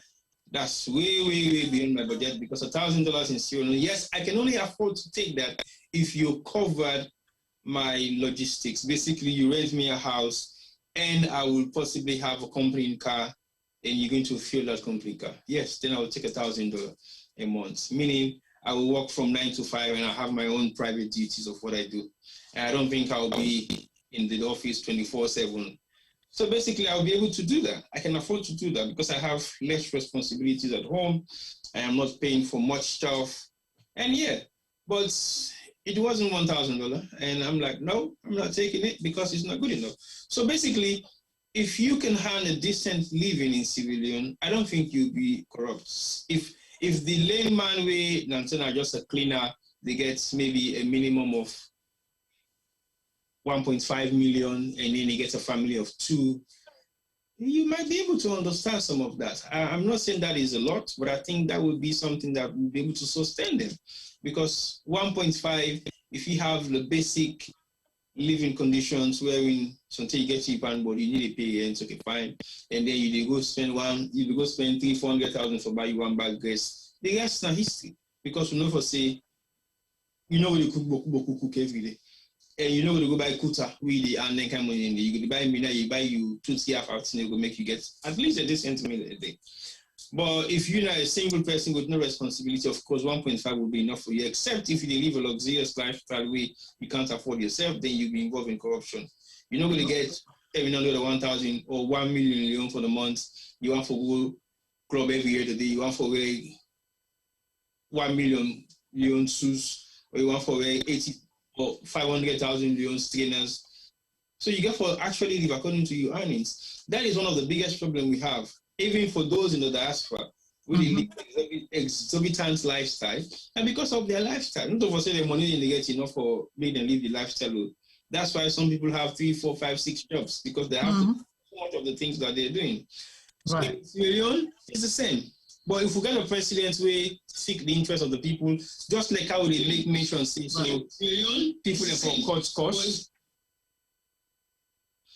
just like how they say, so people for court costs, yes, and that same position they with president for Fanny said, we forget the capacity for cut down in expenses, for making people for subsidize for other things that we really go through. So if you cut down your expenses, for example, traveling to African countries or to European countries, maybe for the next 6 months or for the next 1 year, it means that money you go for use them for import 2 ships full of rice. That will make the rice price drop because there is rice. Sometimes if you say they put that money towards subsidizing for fuel, the fuel price will be stable. If you say you subsidize that money for pays university fees for students for big college, or subsidize for them halfway, at least you don't reduce some of the burden on families, on parents.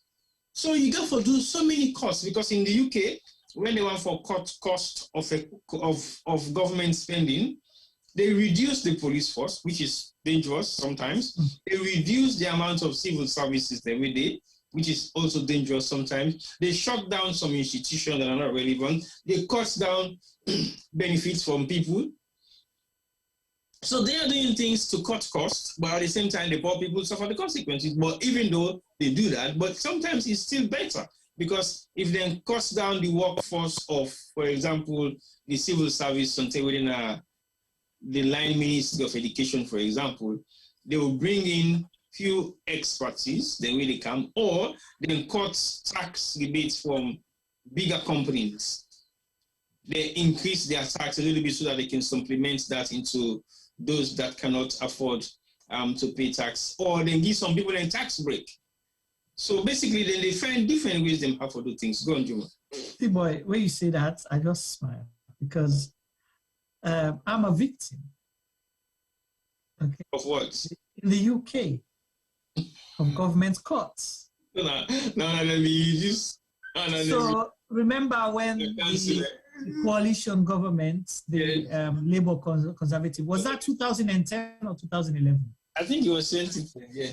Yeah, 2010, where the governments come, straight off, they announce they're going to cut on non-essential services. Mm-hmm. So I was working in community engagement. Where central governments don't announce, they affect the councils. Yeah. So they came, they told us, they started first, then do first 30% cuts. I survived the 30%. Okay, so warm up around. Then they kind of said that they cut 60%. There was no way. It was painful, yeah. But the process where we go through and the reasons where they give, I understood why. I was affected, but I understand why they cut them, because you have to look at the bigger picture. The country, they go into recession. But you know, say that cuts they create a lot of chaos in the country. It did not make it tell you, say, at that time, imagine me, they justify, say, no, we are go between us, council, and central government. So we are essential. So they say, no. We can do engagement in other ways.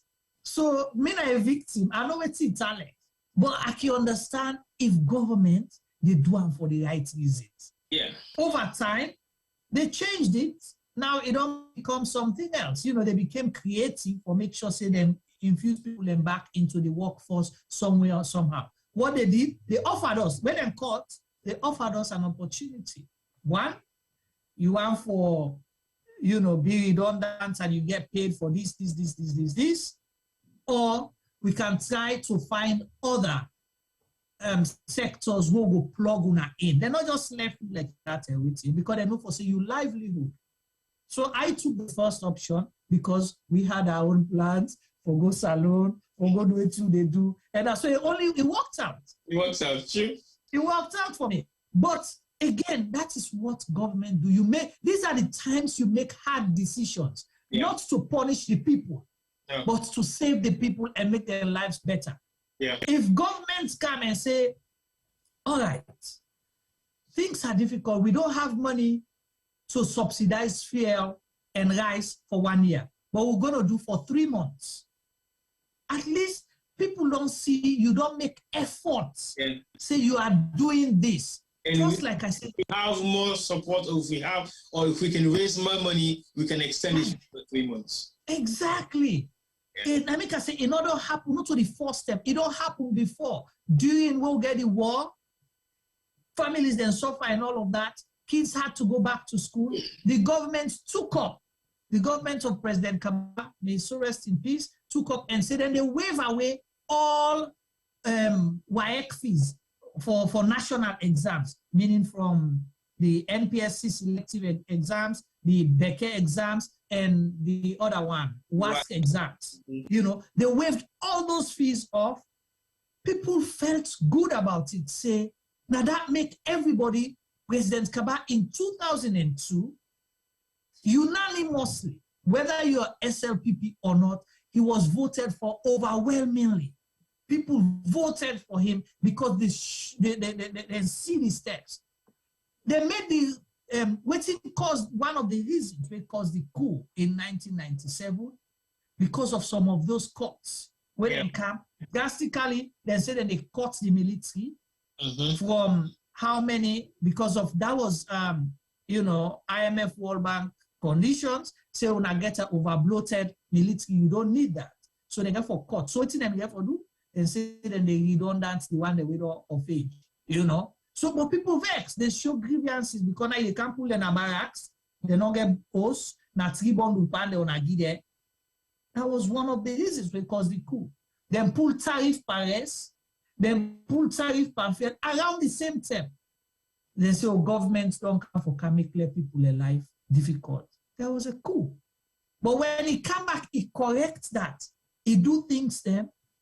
Everybody appreciated and you know embrace him in government. That people in now they make excuse for her now. Hey, the war they disturb them, the coup. Not so governments they make excuse. People were making excuse for the government. Say, look, give a second chance. Yeah. Whereas in this situation, you have been combative with the people, trying to normalize, say, oh, people have accepted things wrong. Yes, but what are you doing about it? Why things wrong? What are you doing about it? We still don't have answers. Well, I think the answers are the most paramount issues right now, because if you escalating a condition that is not stable and you're not finding any solutions to normalize the situation, it means you don't care about the situation. So yes, things are difficult all over the world, but if we get the president to realize that and cuts down on some of the expenses, then something just may be. Because what is happening right now is still not making sense, because I see the president launching projects, but it's just about launching all those projects is meaningless, because you did launch something when you're going to take effects within the next year or so, because anything we launch right now is going to production. Everything we launch right now is going to execution. Right. So it's just about launching, and that money really used for go spend for launch, you can take and even supplement for other things. Right. So to be honest, I think we should think about how reasonable this government is in terms of trying to sustain the livelihood of civil unions, because it's only a handful that can afford the day-to-day living expenses of Sierra Leone right now. When you look at the population greatly, I will not say specifically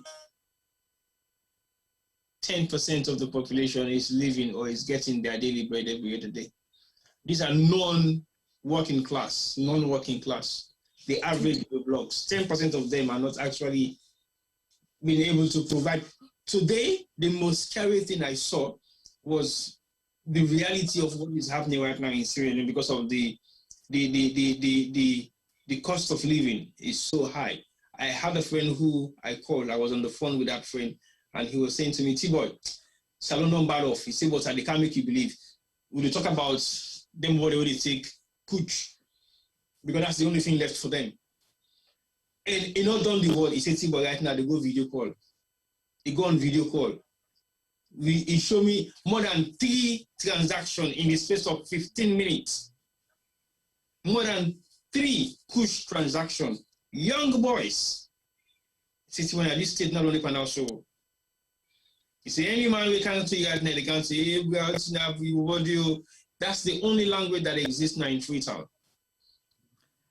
And when you say this, T-Boy, what people need to understand the gravity of things, people were under normal circumstances, not a grumble. Are facing the heat. Yeah. Some people where me know. Some people where I know we've been doing at the diaspora, we don't relocate to go salon, are having a second thought whether they want to still continue for doing at home, or they want to go somewhere else or return at their country outside them. And you might say, oh, now because there are options, but that should tell you a lot about the seriousness of things. This is not the one that we go say, oh, una no go work, see me I didn't kokumba fa, una so na no, not that. This I talk about the people them they go school, educated, get qualification, get job experience, actually get things going. They were not working for government employment. They had their own hustle. You understand? And yet they own things that self-employed businesses. These people cannot solve those. I spoke to okay? Somebody can one day now. People not able for parents for the shop they get. Right. See by there. I think I know. You know. So they're not able for pay. Are you there, T-Boy? Yes, I am. I'm here. Can you hear me? Yes. So yeah, they hear you loud and clear, T-Boy. Okay. So now people not even able for parents. So that's it. So imagine if them people enable parents, then close their businesses. If they be employ 1 or 2 person where they help them at their business place, they not them people and they don't wait it. They not lost their jobs. The landlord no able for get rent for in shop. The person where they go buy to business yesterday, they know they buy again. Government go lose tariff on electricity where people be they buy EDSA and other things. Then tax no go pay. So this is the ripple effect if you don't try to fix things. If government starts asking, oh, what you for do now? We don't do everything. No, that's not an answer. You have to do more. That should be your prime focus. What are you going to do to make things better for the lives of Sierra Leoneans? Well, you make mention of 2 things. One, now if the government don't make them a prime factor, what's in get for B? Because it's crucial for me to ask this kind of question. Because what's in make I say so? Now, with all the stuff that we don't make mention, and then we look at the government, we say it's a responsible government, and you look at the possibility of scaling down in so many things than we do, and then you turn around and say, well, okay, hold on a sec. If I so care about these people, what's in the thing I need to do for normalize the situation? The agenda they want to get in place right now, what's in I will need to do for execute them, for make things become a bit easier. Increasing salary is possibly impossible at the moment, so basically you don't go down that road. But now let's look at the possibility of saying to himself, well, okay, it's election year coming up, and this is the crucial time because we head towards Christmas. We get for be the most festive activities in the country. And you have people who have returned back home to leave. They've been there for like a couple of years, and they don't face with this kind of burden right now. We express, so say some of them don't face, and they have a choice. Now they have a choice, but they're still thinking whether they should make that decision. The reason being, they're not just leaving the country because they live in the country with some amount of burden behind them. And if they leave the country, what's going to happen with some of them burden? Then some of the burdens will be maybe the businesses they will no longer establish, what's going to be the life of those businesses? Are they going to collapse those businesses when they not invest for the past couple of years whilst they've been in Sierra Leone? They've created employment for certain people. What is going to happen to those people if they've created employment for them? They've got rentals for certain things that they rent in Sierra Leone, because it's practically impossible to own a business in Sierra Leone and you're not paying for nothing. It's practically impossible. So you have bills to pay. Some of these bills are in contracts for like a year or 2 or 3. Are you going to abandon those contracts and find yourself in another country or in another place where you have to start over again? Are you going to abandon that contract? Is your reputation at stake living in the country? So people are forced to make certain decisions. And the reason why they will remain in Sierra Leone is because they want to maintain that structure. They want to keep the integrity. They don't want to let people down. And you're talking about an individual who is responsible for the livelihood of people who are his employers, employees. So now, let's switch it now into a nation. Yeah, you now have a country, and then you have the example we make very crucial, because this person, we don't know whether he's a big spender or they are big spenders, but they own their own businesses. So basically, they are paying tax and they are paying their staff and they are paying for the facilities of where they are, and they are paying for their running costs. And then they know how for abandon ship, because it could be disastrous for them people and they don't keep. And now look at the country as a whole. Until you get the president now, and they think, say, okay, I have 7 million people to look after in Sierra Leone. And then I have my spending spree for the month is possibly 50 million euros. I'm just saying, 50 million euros. And then I can survive with either I give away, because Donald Trump claims that take salary in America because of institution. He wants to make people become comfortable, right? Was that true?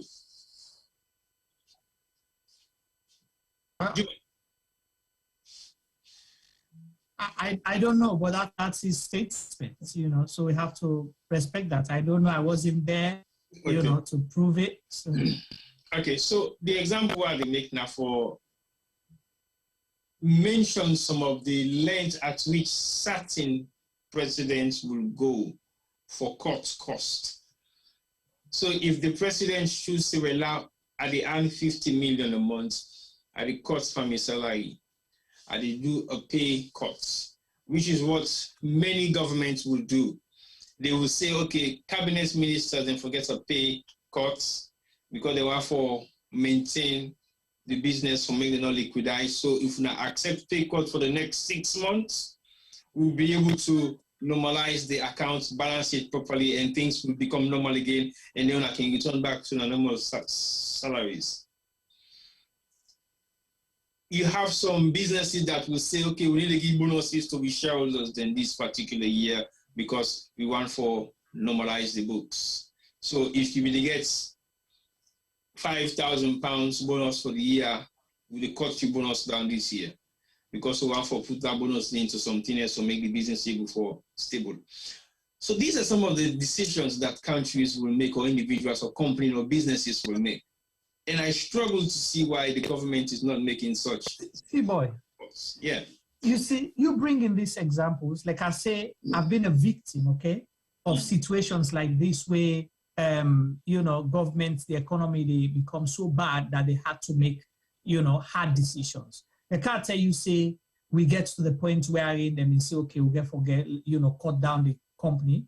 There were other things we did before. So it just did not happen overnight. We understand first, they're going to cut 30% of our budget, okay? What did we do?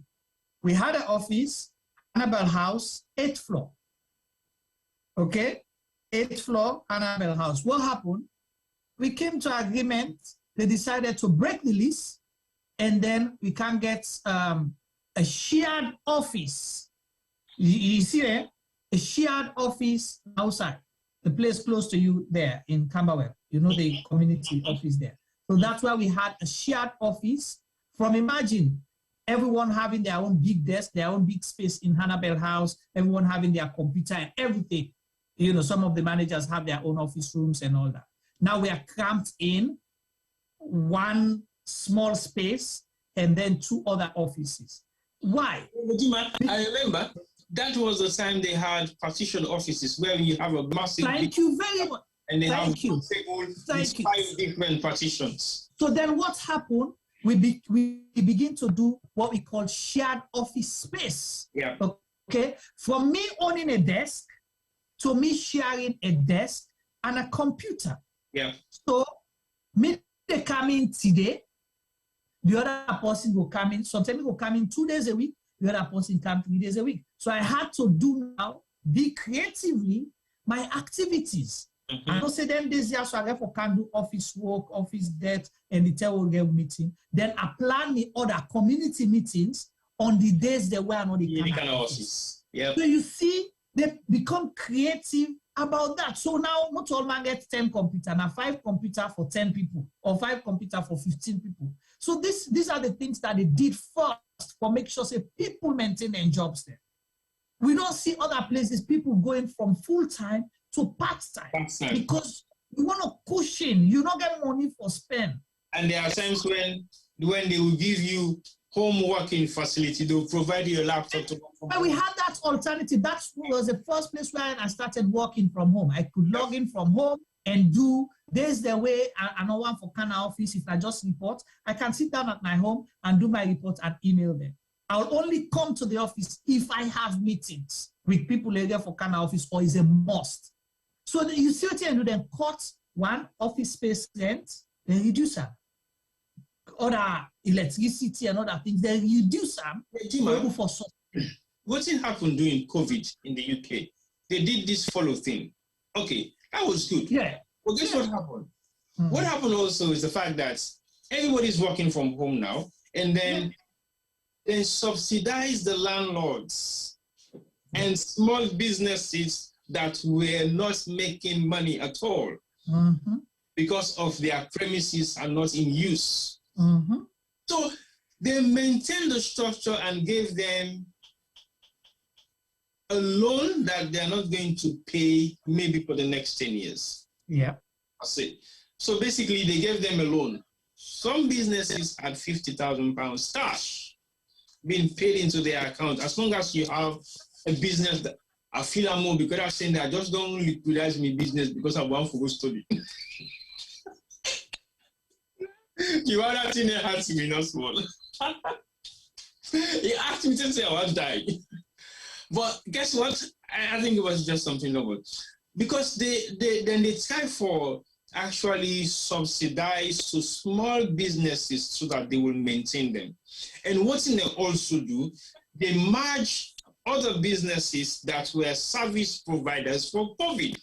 So they increased the capacity of smaller businesses that were under essential workers category. For example, nurses, cleaners were increased in all capacity because PPRs were destroyed, cleaning facilities increases, the manufacturers increases their production in cleaning materials, their production in PPEs. I remember in Boris Johnson paid for millions of PPEs to be manufactured. I think it was in Turkey.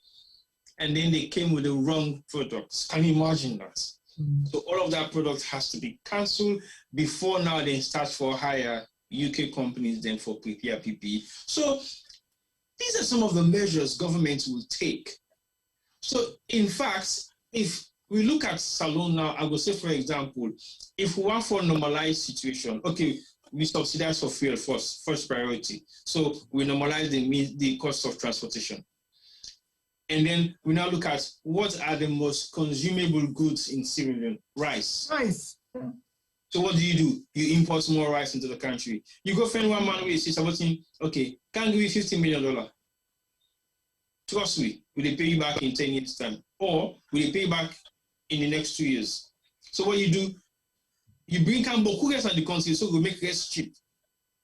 You normalize the price of rice.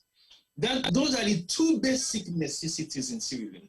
See, boy, these are things that had happened. Previous governments then don't do them. It's no harm. And now they use the SLPP Tijan Kaba government. You know why they use them? Because people will not say, oh, that's an APC business. You understand? I mean, they use the same SLPP government. God made some of we been there alive for witness that firsthand, and we do not follow politics. When government at the time, Ali Bangura was the Minister of Trade. Okay? Ali Bangura, the government order rest. Government bring come rest, the import rest into the country. Government not go team up and sell rest. They worked with the rice sellers then for make sure say the rest price can down. So government order the rest, una they go take the rest, but they agree to now say now this price you they sell the rest. No more, no less. This was it. So they did that, like what you say, you don't come into the country. If somebody go sell rest past that price there now, no problem. You go tell me, say, people are not going to take chance. People took chances and decide for do well for order, but it don't last long. Because people know say the rest now this amount you for sell them at this particular time. Not so like I say government get for do for the rest of, but you have to do something immediately for sure say you care for the people there. Rest, fear. Once you don't do them two things then you make sure say you cap on electricity tariff and other essentials, water, because that's another big problem in the country. You understand? You do them things and like you're stating for the United Kingdom, it's the same thing that happened here. Firstly, the government decided to do what? They gave that check out to people, 1,500, and so on and so forth. Do you know why they gave that? Even when they give you, when they do your tax return, you get for Adam as an income that you receive. But they did that not so because they want to give you free money, but because they need you to have the spending power for letting you able to go buy your goods and services where you need out there. So those businesses will stay in business. So then they float. And those businesses, whether they stay in business, they will still be able to pay tax. They will still get them workman the way they get, they're still able to pay them. Interesting one for small businesses, barber shops here. Government give them money. Of course. They give them money. The barber shop they get for open and other small catering shop here and there. Then barber shop, one of the conditions, then they buy people for free. When you go barb, you will get the goat for go barb because it was during COVID.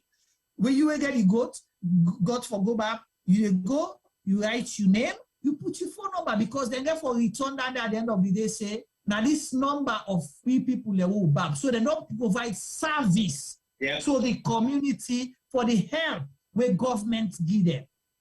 Juma, let me give you an example right now. We have the Ukraine war, and then don't forecast say gas and electricity is going to be expensive come this winter. Right. Plus gas. Now when you top up £20 now you gas, it'll take less than 4 days, 5 days, you don't know. You know what the government do? At the moment, SODOC have subsidized about £600 per household for your gas and electricity. And guess how they make the payments? If you have a smart meter, then they top up your smart meter every month. Maybe like a 60 pound or 70 pound. And then you they top up the balance. So if you're not a serious gas user, that 60 pound or 70 pound top up in the send your gas meter every month. If you get prepaid meter, it lasts you for 3 weeks. Yeah. So you only get for subsidized for yourself no more. 1 week. So basically, that is what they've done. And guess how they don't get that money they for a household? Now, to the tax they only pay. Council tax, road tax, parking fines. Fines. Now they don't generate all the money. Now, if you have self, now starting go then you need to see the camera, but it snap you because they fine you. They pull all the money in there for subsidize for the people of UK, and then they will send them out to you. Then send for you £100 voucher per household, £120 per household. They will send you the voucher, and you take it to the post office and cash it. And then you're glad you don't get £120. What do? You go buy things. The business keeps running because you don't get money for spend. You know what happened here? When they give people that check, you know what some people went and bought? Not essentials. No, basics. Because it was close to not to the essentials and not to basic things. It was close to like Christmas, this, that. People then go buy television, this, that. So what happens? The electronics manufacturers stayed in business. Yes, yeah. So factories they open because more people want TVs, more people want electronics. So people stay. Guess what in companies and they do now? Like a smart companies, like a mobile phone companies, Google or bigger companies, they now give their staff vouchers. Shopping vouchers. And those shopping vouchers are like gift vouchers with a barcode. And you can use that voucher there for shopping online, any grocery store.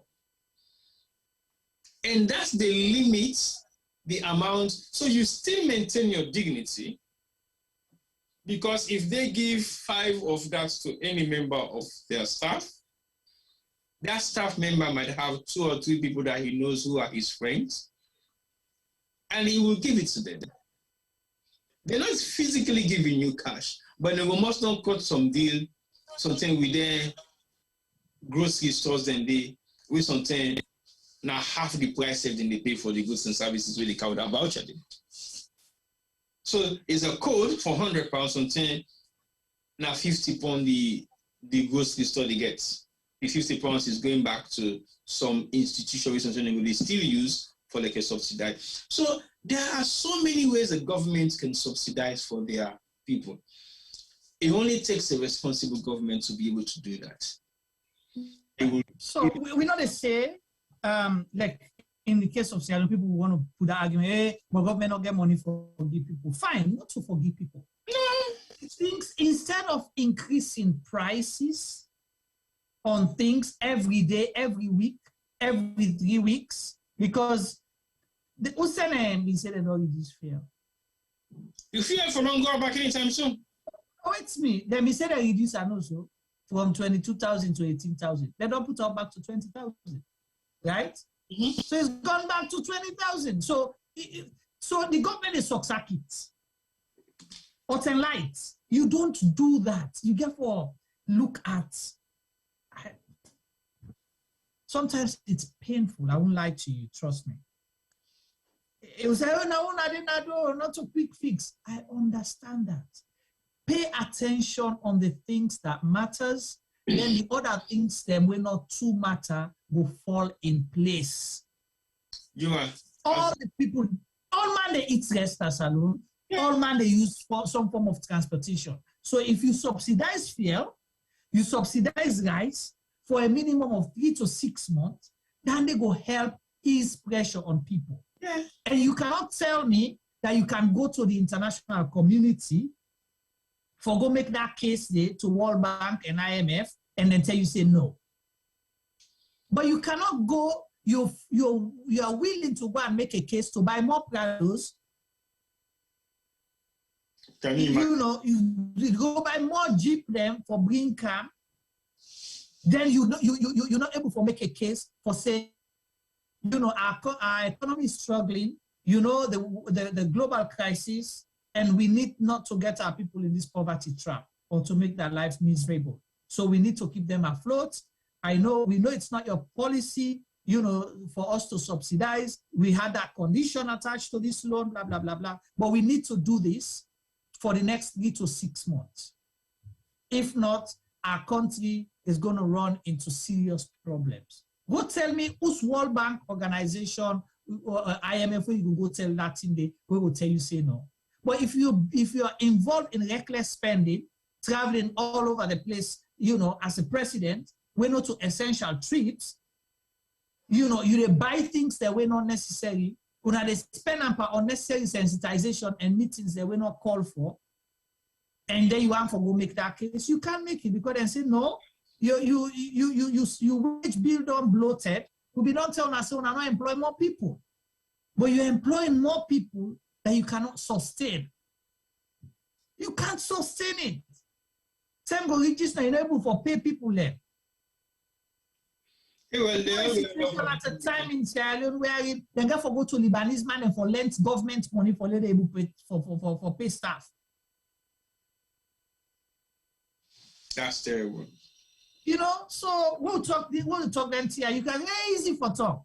Not so easy for talk. It can be done. Try it, then let no work. Then you have an argument. But it has been done before, it can be done again. Yeah. I don't think there's anything impossible.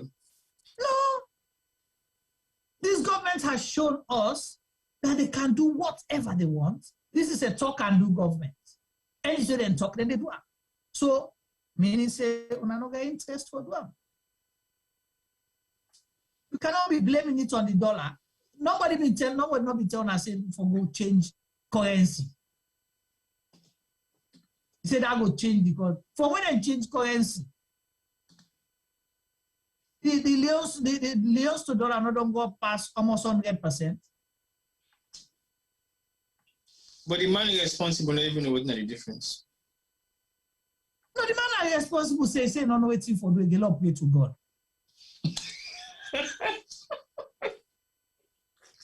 So from Bank of Sierra now to Juba or no praise and worship. We get for praise and worship for let things change. Yes, we all depend on God, but you cannot. And again, you come back to the same thing we say earlier. You cannot be misleading the people thinking you're gonna get away. No. You can't. The dollar, they say the dollar will expose you. You may lie by you. That God, you don't get control over it. You say you change money. Now you can again come back to the same thing. Backtracking. Hey, all my people get all leons una for stop for user by November. When they begin can not push out too much. Why are you rushing to make laws that you know you're not going to be able to keep? Could you man, when me listen to all them debates and discussion I realize there is much to lose than to gain. The situation that we find ourselves is not one that anybody can compare to any economy in the world. We have an economy that doesn't grow and we have a spending government that still spend. And the economy not stable, not fixed. And I make comparison to Ghana. Ghana has a stable economy. So even when things increase, they have a working force that works, that earns. So if there's going to be an increment in anything of commodities, people can still afford it. The only thing that will happen, they won't be able to have enough savings or to save. They're literally going to spend all their earnings and save less than what they normally used to save, but they still have their regular income flow. That's the same thing that happens in the UK or in other parts of the world. The people that complain to say things are difficult is because we don't have that extra money now to spend in things that... No, you don't have disposable income. There is no disposable income. So basically, if you earn 1,000, 2,000 pounds a month, your expenditure for the month is about 1,100. You have maybe 500-600 pounds to spend. So you can do your own luxury. But you don't have that luxury to do anymore. So you spend now more money than you used to spend, but it doesn't mean you're not earning. You're still earning, but you're spending more than what you normally used to spend. So your disposable income that you don't really spend is now an income that you're utilizing on your primary spending. Because after your expenditure, you have some money that will left we don't want for spend again. But you can't afford to do that right now. Because why? Your expenditure has increased. So we don't even have an expenditure. Well, that's the problem in Sierra Leone. You don't get them for us. And then still not add on top of it. So it didn't make them worse. So you can't afford a daily meal, and your daily meal is becoming more difficult to be affordable. So they die to 10. You die. So basically, you are a working dead man. Because when you cannot afford to feed your family, again, there is so many other dysfunctional activities happening in Sierra Leone based on two criteria: poverty and survival. Mm-hmm. And it leads to so many of the disastrous things the way they happen, the unusual thing the way they happen. Rape case has increased, abuse has increased, drug abuse is increasing. Everything is at the increase that are the negatives, because those are the supplements for poverty. Those are the supplements for... People look at coping strategies here, things the way they, because you get for go sit on some side where possibly the person will get small, now that level they instead of they learn small, they become a habit, you know, and they become an addict as well. So it become a vicious circle, like we say, poverty and survival. Responsible for most those are the two elements that is responsible for, you know. Things that happen. So what happens? You have broken homes. When you get broken homes, poverty. Because of poverty, when you get broken homes, you get it leads to what? Prostitution, you know, armed robbery, other forms of abuse. You know, because the people and therefore survive, so they have to look at other ways then. You know, because when Papa no gets money, it can house in Wamatwan, it can pull up on the mama. It leads to domestic violence. Domestic violence, all other things. When Mama no gets money, it's not able to provide. Tension the day because you're not able to cover the family in shape. And then what's happening in the beginning, they're going to treat them become well. They're going to treat because they're first there for provide for themselves. And later, because they want, then they do things the way unfortunate they're not supposed to do. They therefore bring and come now. The family, they are constrained and forced for take that. Under normal circumstances, they no say, oh, no, not to picking for feeding mama for feeding picking, or papa for feeding picking. But now the picking and then they go bring camp. Now us. Now they not they ask question, which you bring camp, pulam and all of those kind of things. So we do not have to trivialize these things or joke about it. These are serious problems. They are not quick fix. But show that you care, you concern, and you want to do it. Not for grab when football match day, you go and take my, well, at the show now say, you know me, I like and them, well, anyway, we win, una we win now, so no, not to the way they win, say, una always play, una forget something. That is not what people want. They will play football regardless whether you give them something or you not give them. And that is not sustainable either. It's a good gesture, but how you can put for me when you're able to create for life, able to get me basic. But Jim, I think that is not an unfortunate situation. I think it is a situation. Well, what I try for point out is the deception part of it. Yeah, no, it is creating more problem than actually solving. Yeah, you don't fool the people then. It's creating more problem because you know, like you care, but you're not doing what you're supposed to do. You're not doing it, so they use this for mask. If the president turn up now a football field and donates 500 million to the organizers, that's nothing. That's nothing. It goes to the pockets of the organizers. A few people, yeah.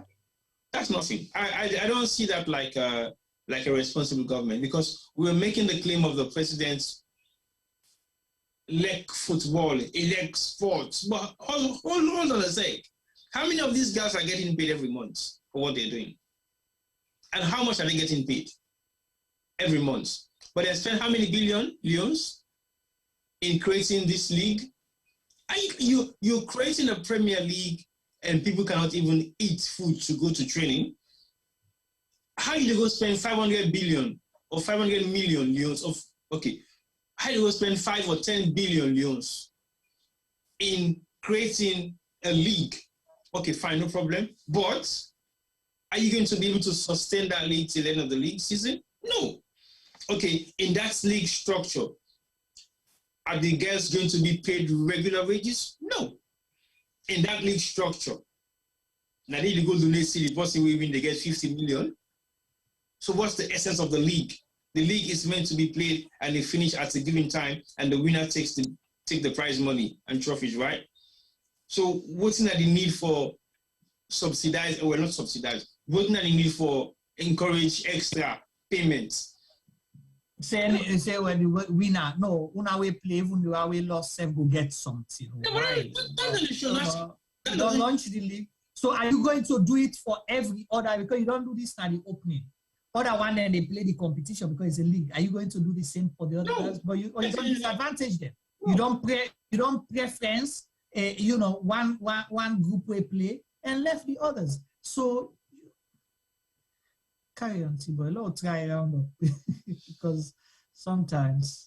No, but you see, when you look at the comparison there, so it's really unfortunate that we're making such comparison to the diaspora in other parts of the world to Sierra Leone. Because yes, there is a lot of challenges in the UK.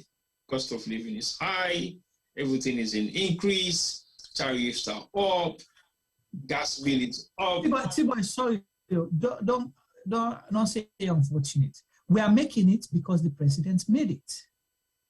The president made reference to say, oh, not to Salon no more, other countries then difficult, even UK. The Minister of Foreign Affairs made that countless times. You understand? Or the Minister of Information countless times. Other people then, the Minister of Trade, they don't make them for justify why the triangleness of the country is supposed to be a normal issue. So carry on. You don't need for say, oh, unfortunately, to make them, but we have to make it. Okay, I think the reason why they make the example there, so now because all the economy will they make comparison to, so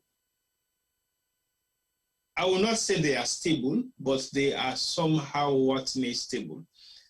They make mention of the Ukraine war. China has been shut down for how many years now? 3 years. Since COVID. 3 years. Mm-hmm. China is shut down for 3 years. Nobody flies in and out of China. But business is going on as usual because everything they do in China is online. It has actually increased their capacity in terms of their economic growth than actually decreasing it.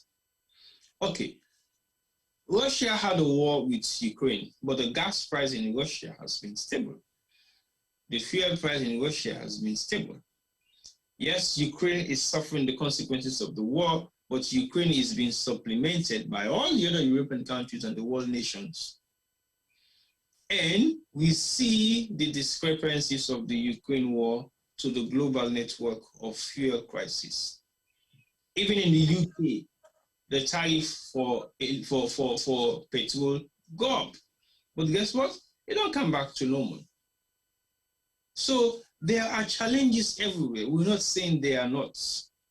But what we discuss for make comparison to now, the fact that the challenges the way they happen at the other parts of the world, they still able to forget their workforce up and running. People are actually earning their basic salary for the month or for the week.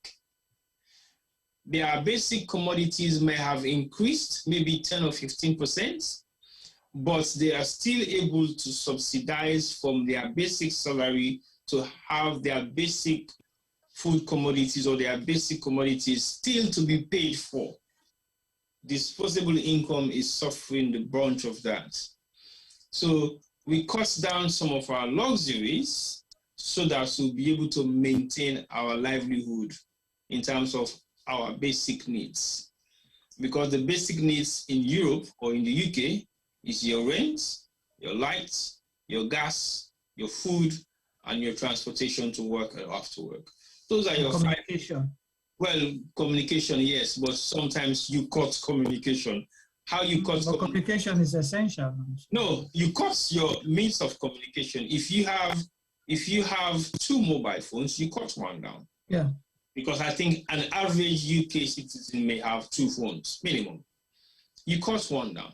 You possibly will suspend the other one and put it into a pay-as-you-go for the time being. Or if you have 2 phones and you have an internet at home, you have to cut one of those bills. Either the internet at home or one of your work phone internet will go. So you cut down some of your facilities. If you have Sky Sports, you will cut down Sky Sports and decide to watch sports either on your tablets or on your other devices. If you have games on your TV, you cut down those. You cut down some of your luxuries, not your basic essentials, but some of your luxuries, because you're looking at your luxuries and you're saying to yourself, this is not a priority for now, I can cut this. If you used to go to the gym every day, if you used to go to the cinema, if you used to go to restaurants every week, you cut down your luxuries.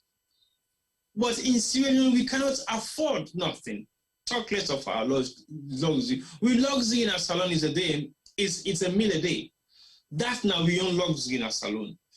So if we are in the state that a meal a day is a luxury, what do you have to cut down? For make you able to meet your basic necessity for the day. Where you meal for the day is one of your luxuries. And the second meal or the second luxury that you have is communication. And that communication is one thing that provides you your primary luxury, which is your meal. So what do you give up? What do you give up in that situation? That's deep. You cannot give up none of the two. That is deep. One is giving you the other. So what do you really give up? So when we make comparison, now that's what we mean. Yeah? We are in a situation that we can give up our luxury, and we are in a situation when the luxury that we give up is the paramount luxury in our life. What are you going to give up?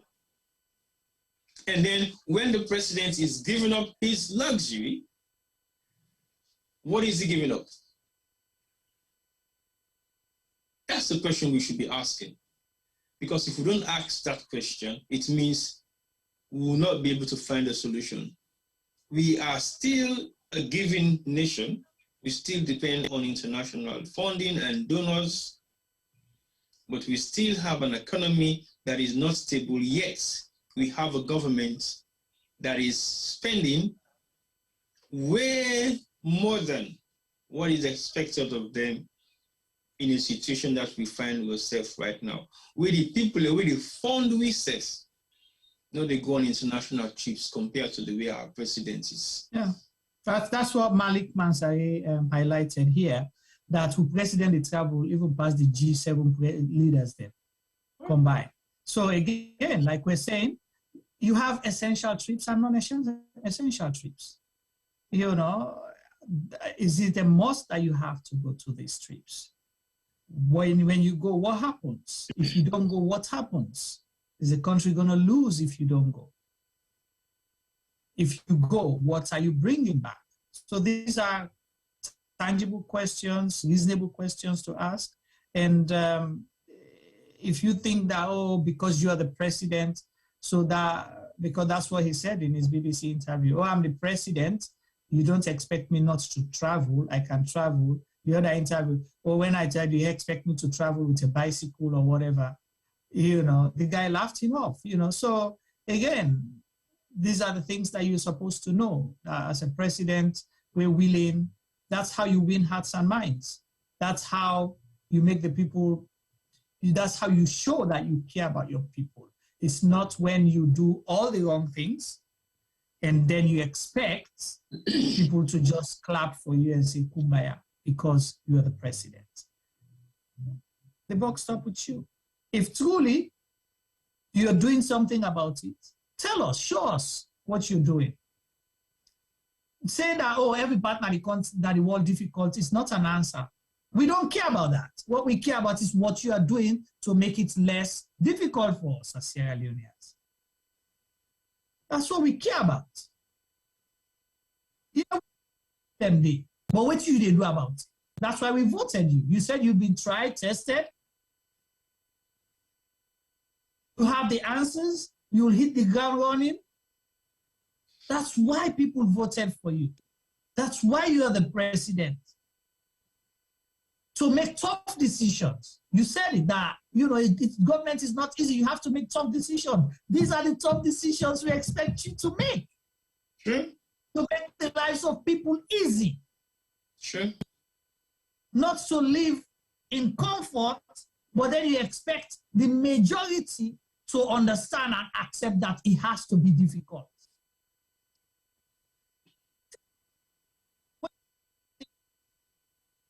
I got goosebumps for you for, say, a meal a day in Sierra Leone is a luxury. It's not even a basic need for the majority. We're not talking about few people. We're talking about the majority here. A meal a day is a luxury. So if your luxury now don't become expensive 5 times what you used to pay for it, what if you give up, eh? What would you give up? One plate rest, then a luxury in a salon. But then we expect, say, you forgive away your luxury for able to maintain your basic. So what would you give up? But the president can afford for fly, travel, get it, all them trips there, gets everything. But the people are expecting him to give away some of those luxuries, non-essential trips. What is he losing? 1 plate rest? 1 meal a day? Or just few non-essential trips? Well, I would like to see the president develop in travel spring. If he can afford to do that for the next 6 months. Because what's going to happen now, last alone, we are fast approaching Christmas, and I think the aspirants are thinking whether or not to travel to Sweden, which is going to create more problem. Because many people might be thinking, okay, the ways for make the diaspora, they can't believe it out. But guess what? It is going to be scary as well, because many people are going to prey on the diasporans, because they are going to be the only cash-driven community in Sierra Leone at that particular point in time. So I'm not raising any concern, but you have to be thinking whether your safety will be paramount in Freetown, because you're a prime target.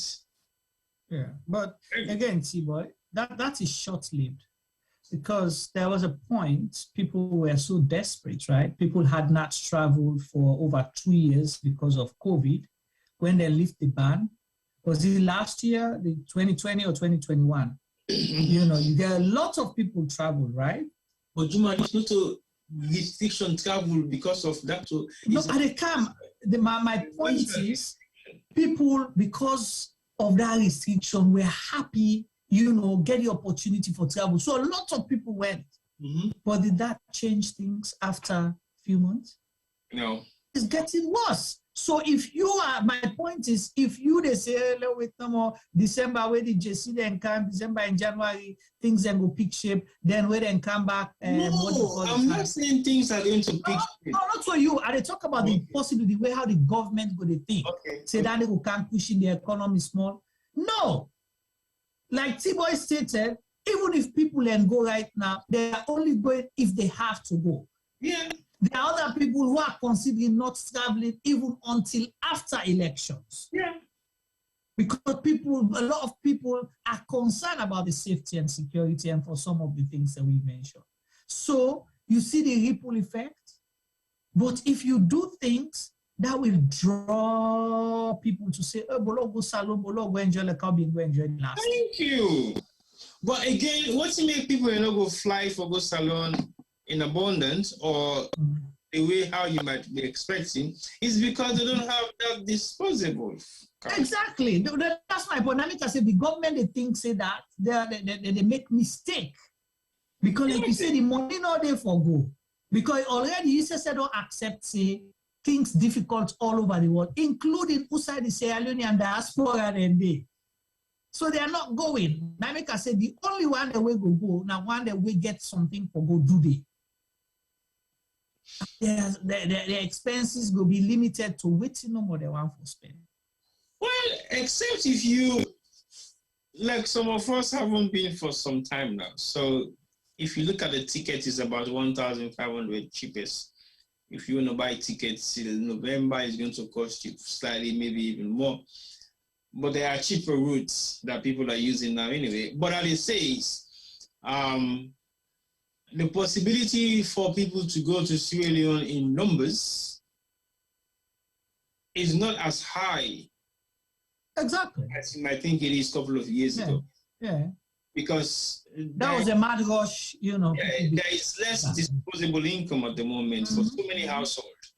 And I don't think you will risk the luxury of going to Sierra Leone with your family of 2 or 3, and then you're coming back to the UK with piles of bills on your head and you cannot afford it. I don't think that would be a sensible decision for anybody to make. But if you think you can afford a trip to Freetown for now, yeah, go ahead and do it. Go for it. So as long as you come back, you're safe. You'll be able to maintain your household because you're going to Freetown for about 3 weeks. When you come back, you have a month full of bill. If your bill for the month is about $2,000 or whatever it might be, or $3,000, then you know you have to leave £6,000 extra waiting, because £3,000 is going to cover the rent that you're not going to be around and when you come back. So, bro, that's not as more money than you, but again, everybody has a choice to make. But at least you have that opportunity to make that choice. That is the difference. For us in Sierra Leone, we don't have that opportunity to make such choice. We are doomed to remain. We are doomed to survive. We are doomed to be privileged to have a daily meal. So that's choice that you can make. It's not the same as people in Sierra Leone.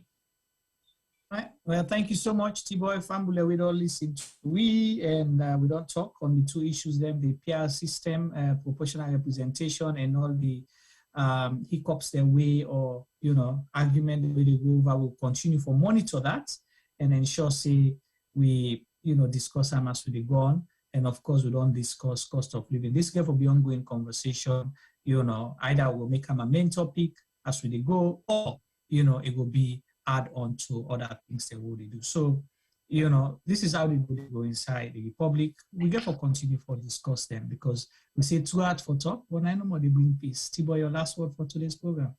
My last word for today's program is to say thank you to my viewers and those that are online on Facebook and YouTube. Today we have a couple of latecomers, but welcome still.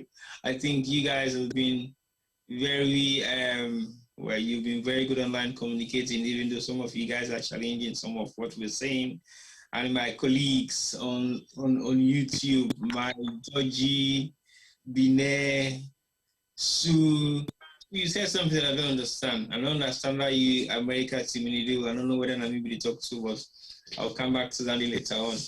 But yeah, and also the ones that are on Facebook that have made contribution, Kunku, and let me go through the names quickly. Yusufu just came in, and Lamzo, Abdul Malik, Mansai, Malik, Mari, MC, and a few more others. Well, like I said earlier on, it's been good that you guys are communicating wisely online, because it makes things a bit easier, and we follow your communication and we respond to some of them, and we read some of them and we make references to them when we are online doing our program. So thank you once more for joining us. And I think how we go inside the Republic is going to be an ongoing thing. Like I said earlier on, the one leak will stop. But I don't think it is good for us to stop, because the government without a serious form of accountability group working alongside them, it means a government that doesn't really have concern of its people. But I believe, say, if we raise concerns over their decisions that they are making and they are going to overturn them, we should be happy, because it means what we are doing is making a difference. And if we continue for say no left in the moment and continue for those things to do, election they can't use, we will not just go for rely on election day protocols, because election day might be a different day. So let we continue for all government responsible, because now we duty as citizens of Sierra Leone to hold any government responsible, and it's going to be an ongoing process. The PR system, proportional representation, can only be an advantage for some reason. One is to increase parliamentarian representation. How does that change the status quo of what will happen come 2023 after the election if SLPP lost? What does that mean for you?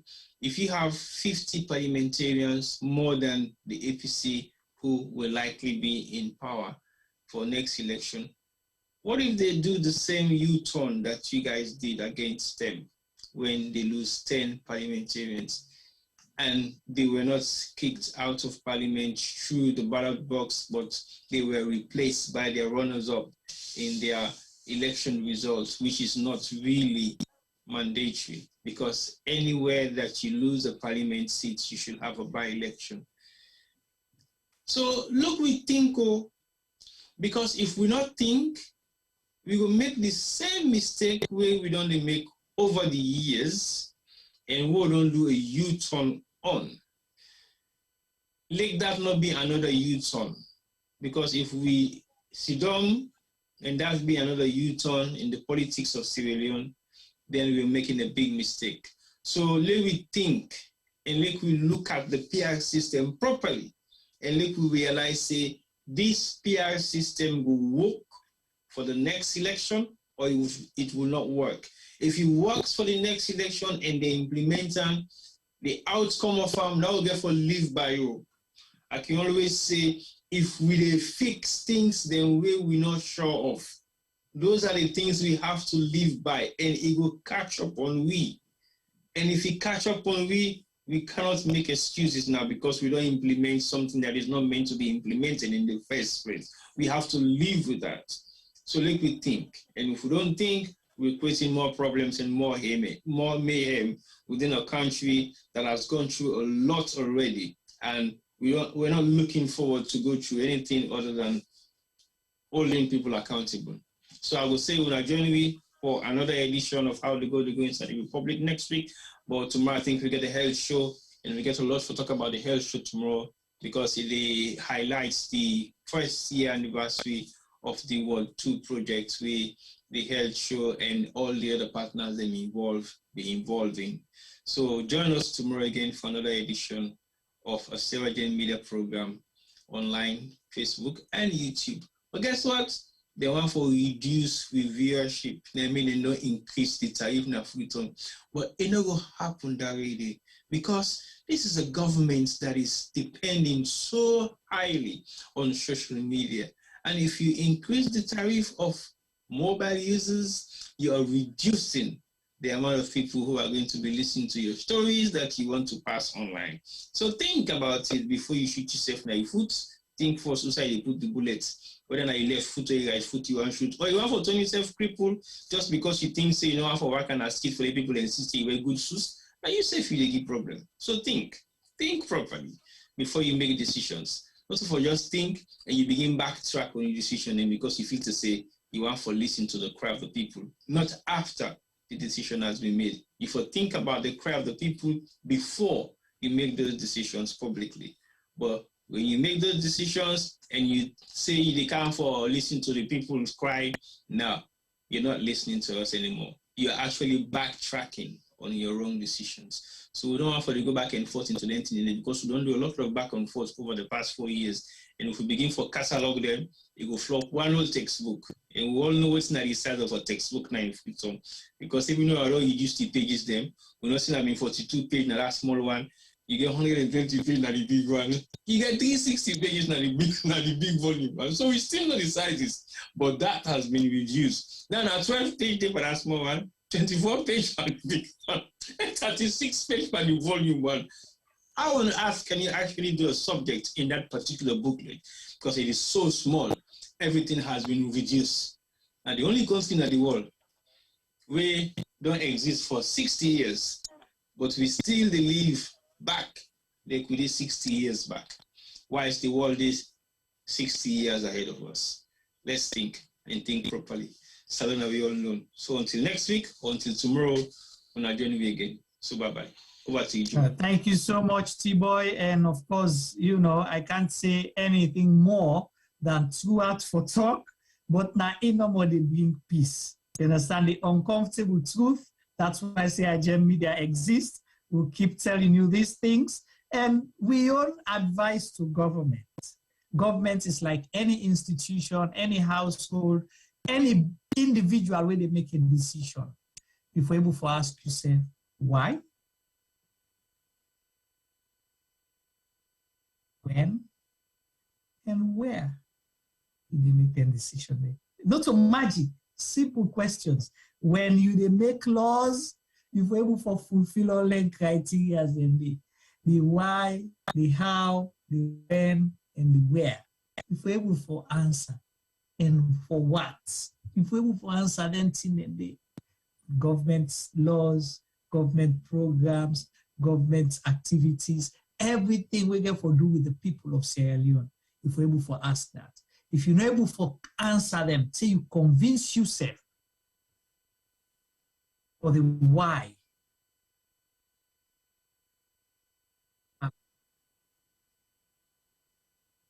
To think again.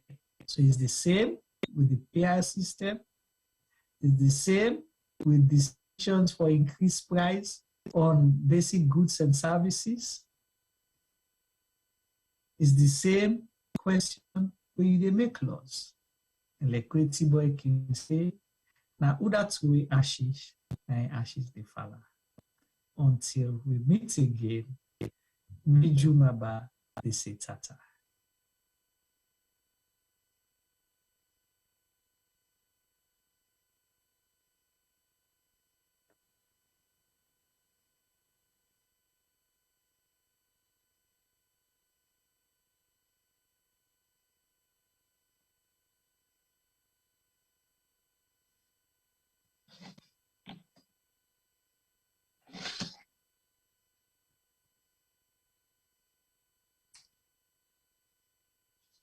Juma, why should they wait for logouts? I want to give you one SLBC tag music line where they play after the news turned on.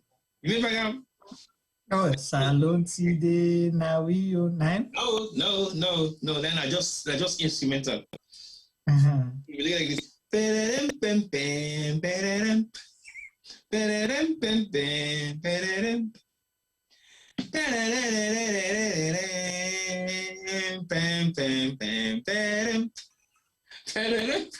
Now with the news. I don't remember this. I mean, Salon today now we on 9 elect. Oh, that's Salon today you know elect. But this one I said very good.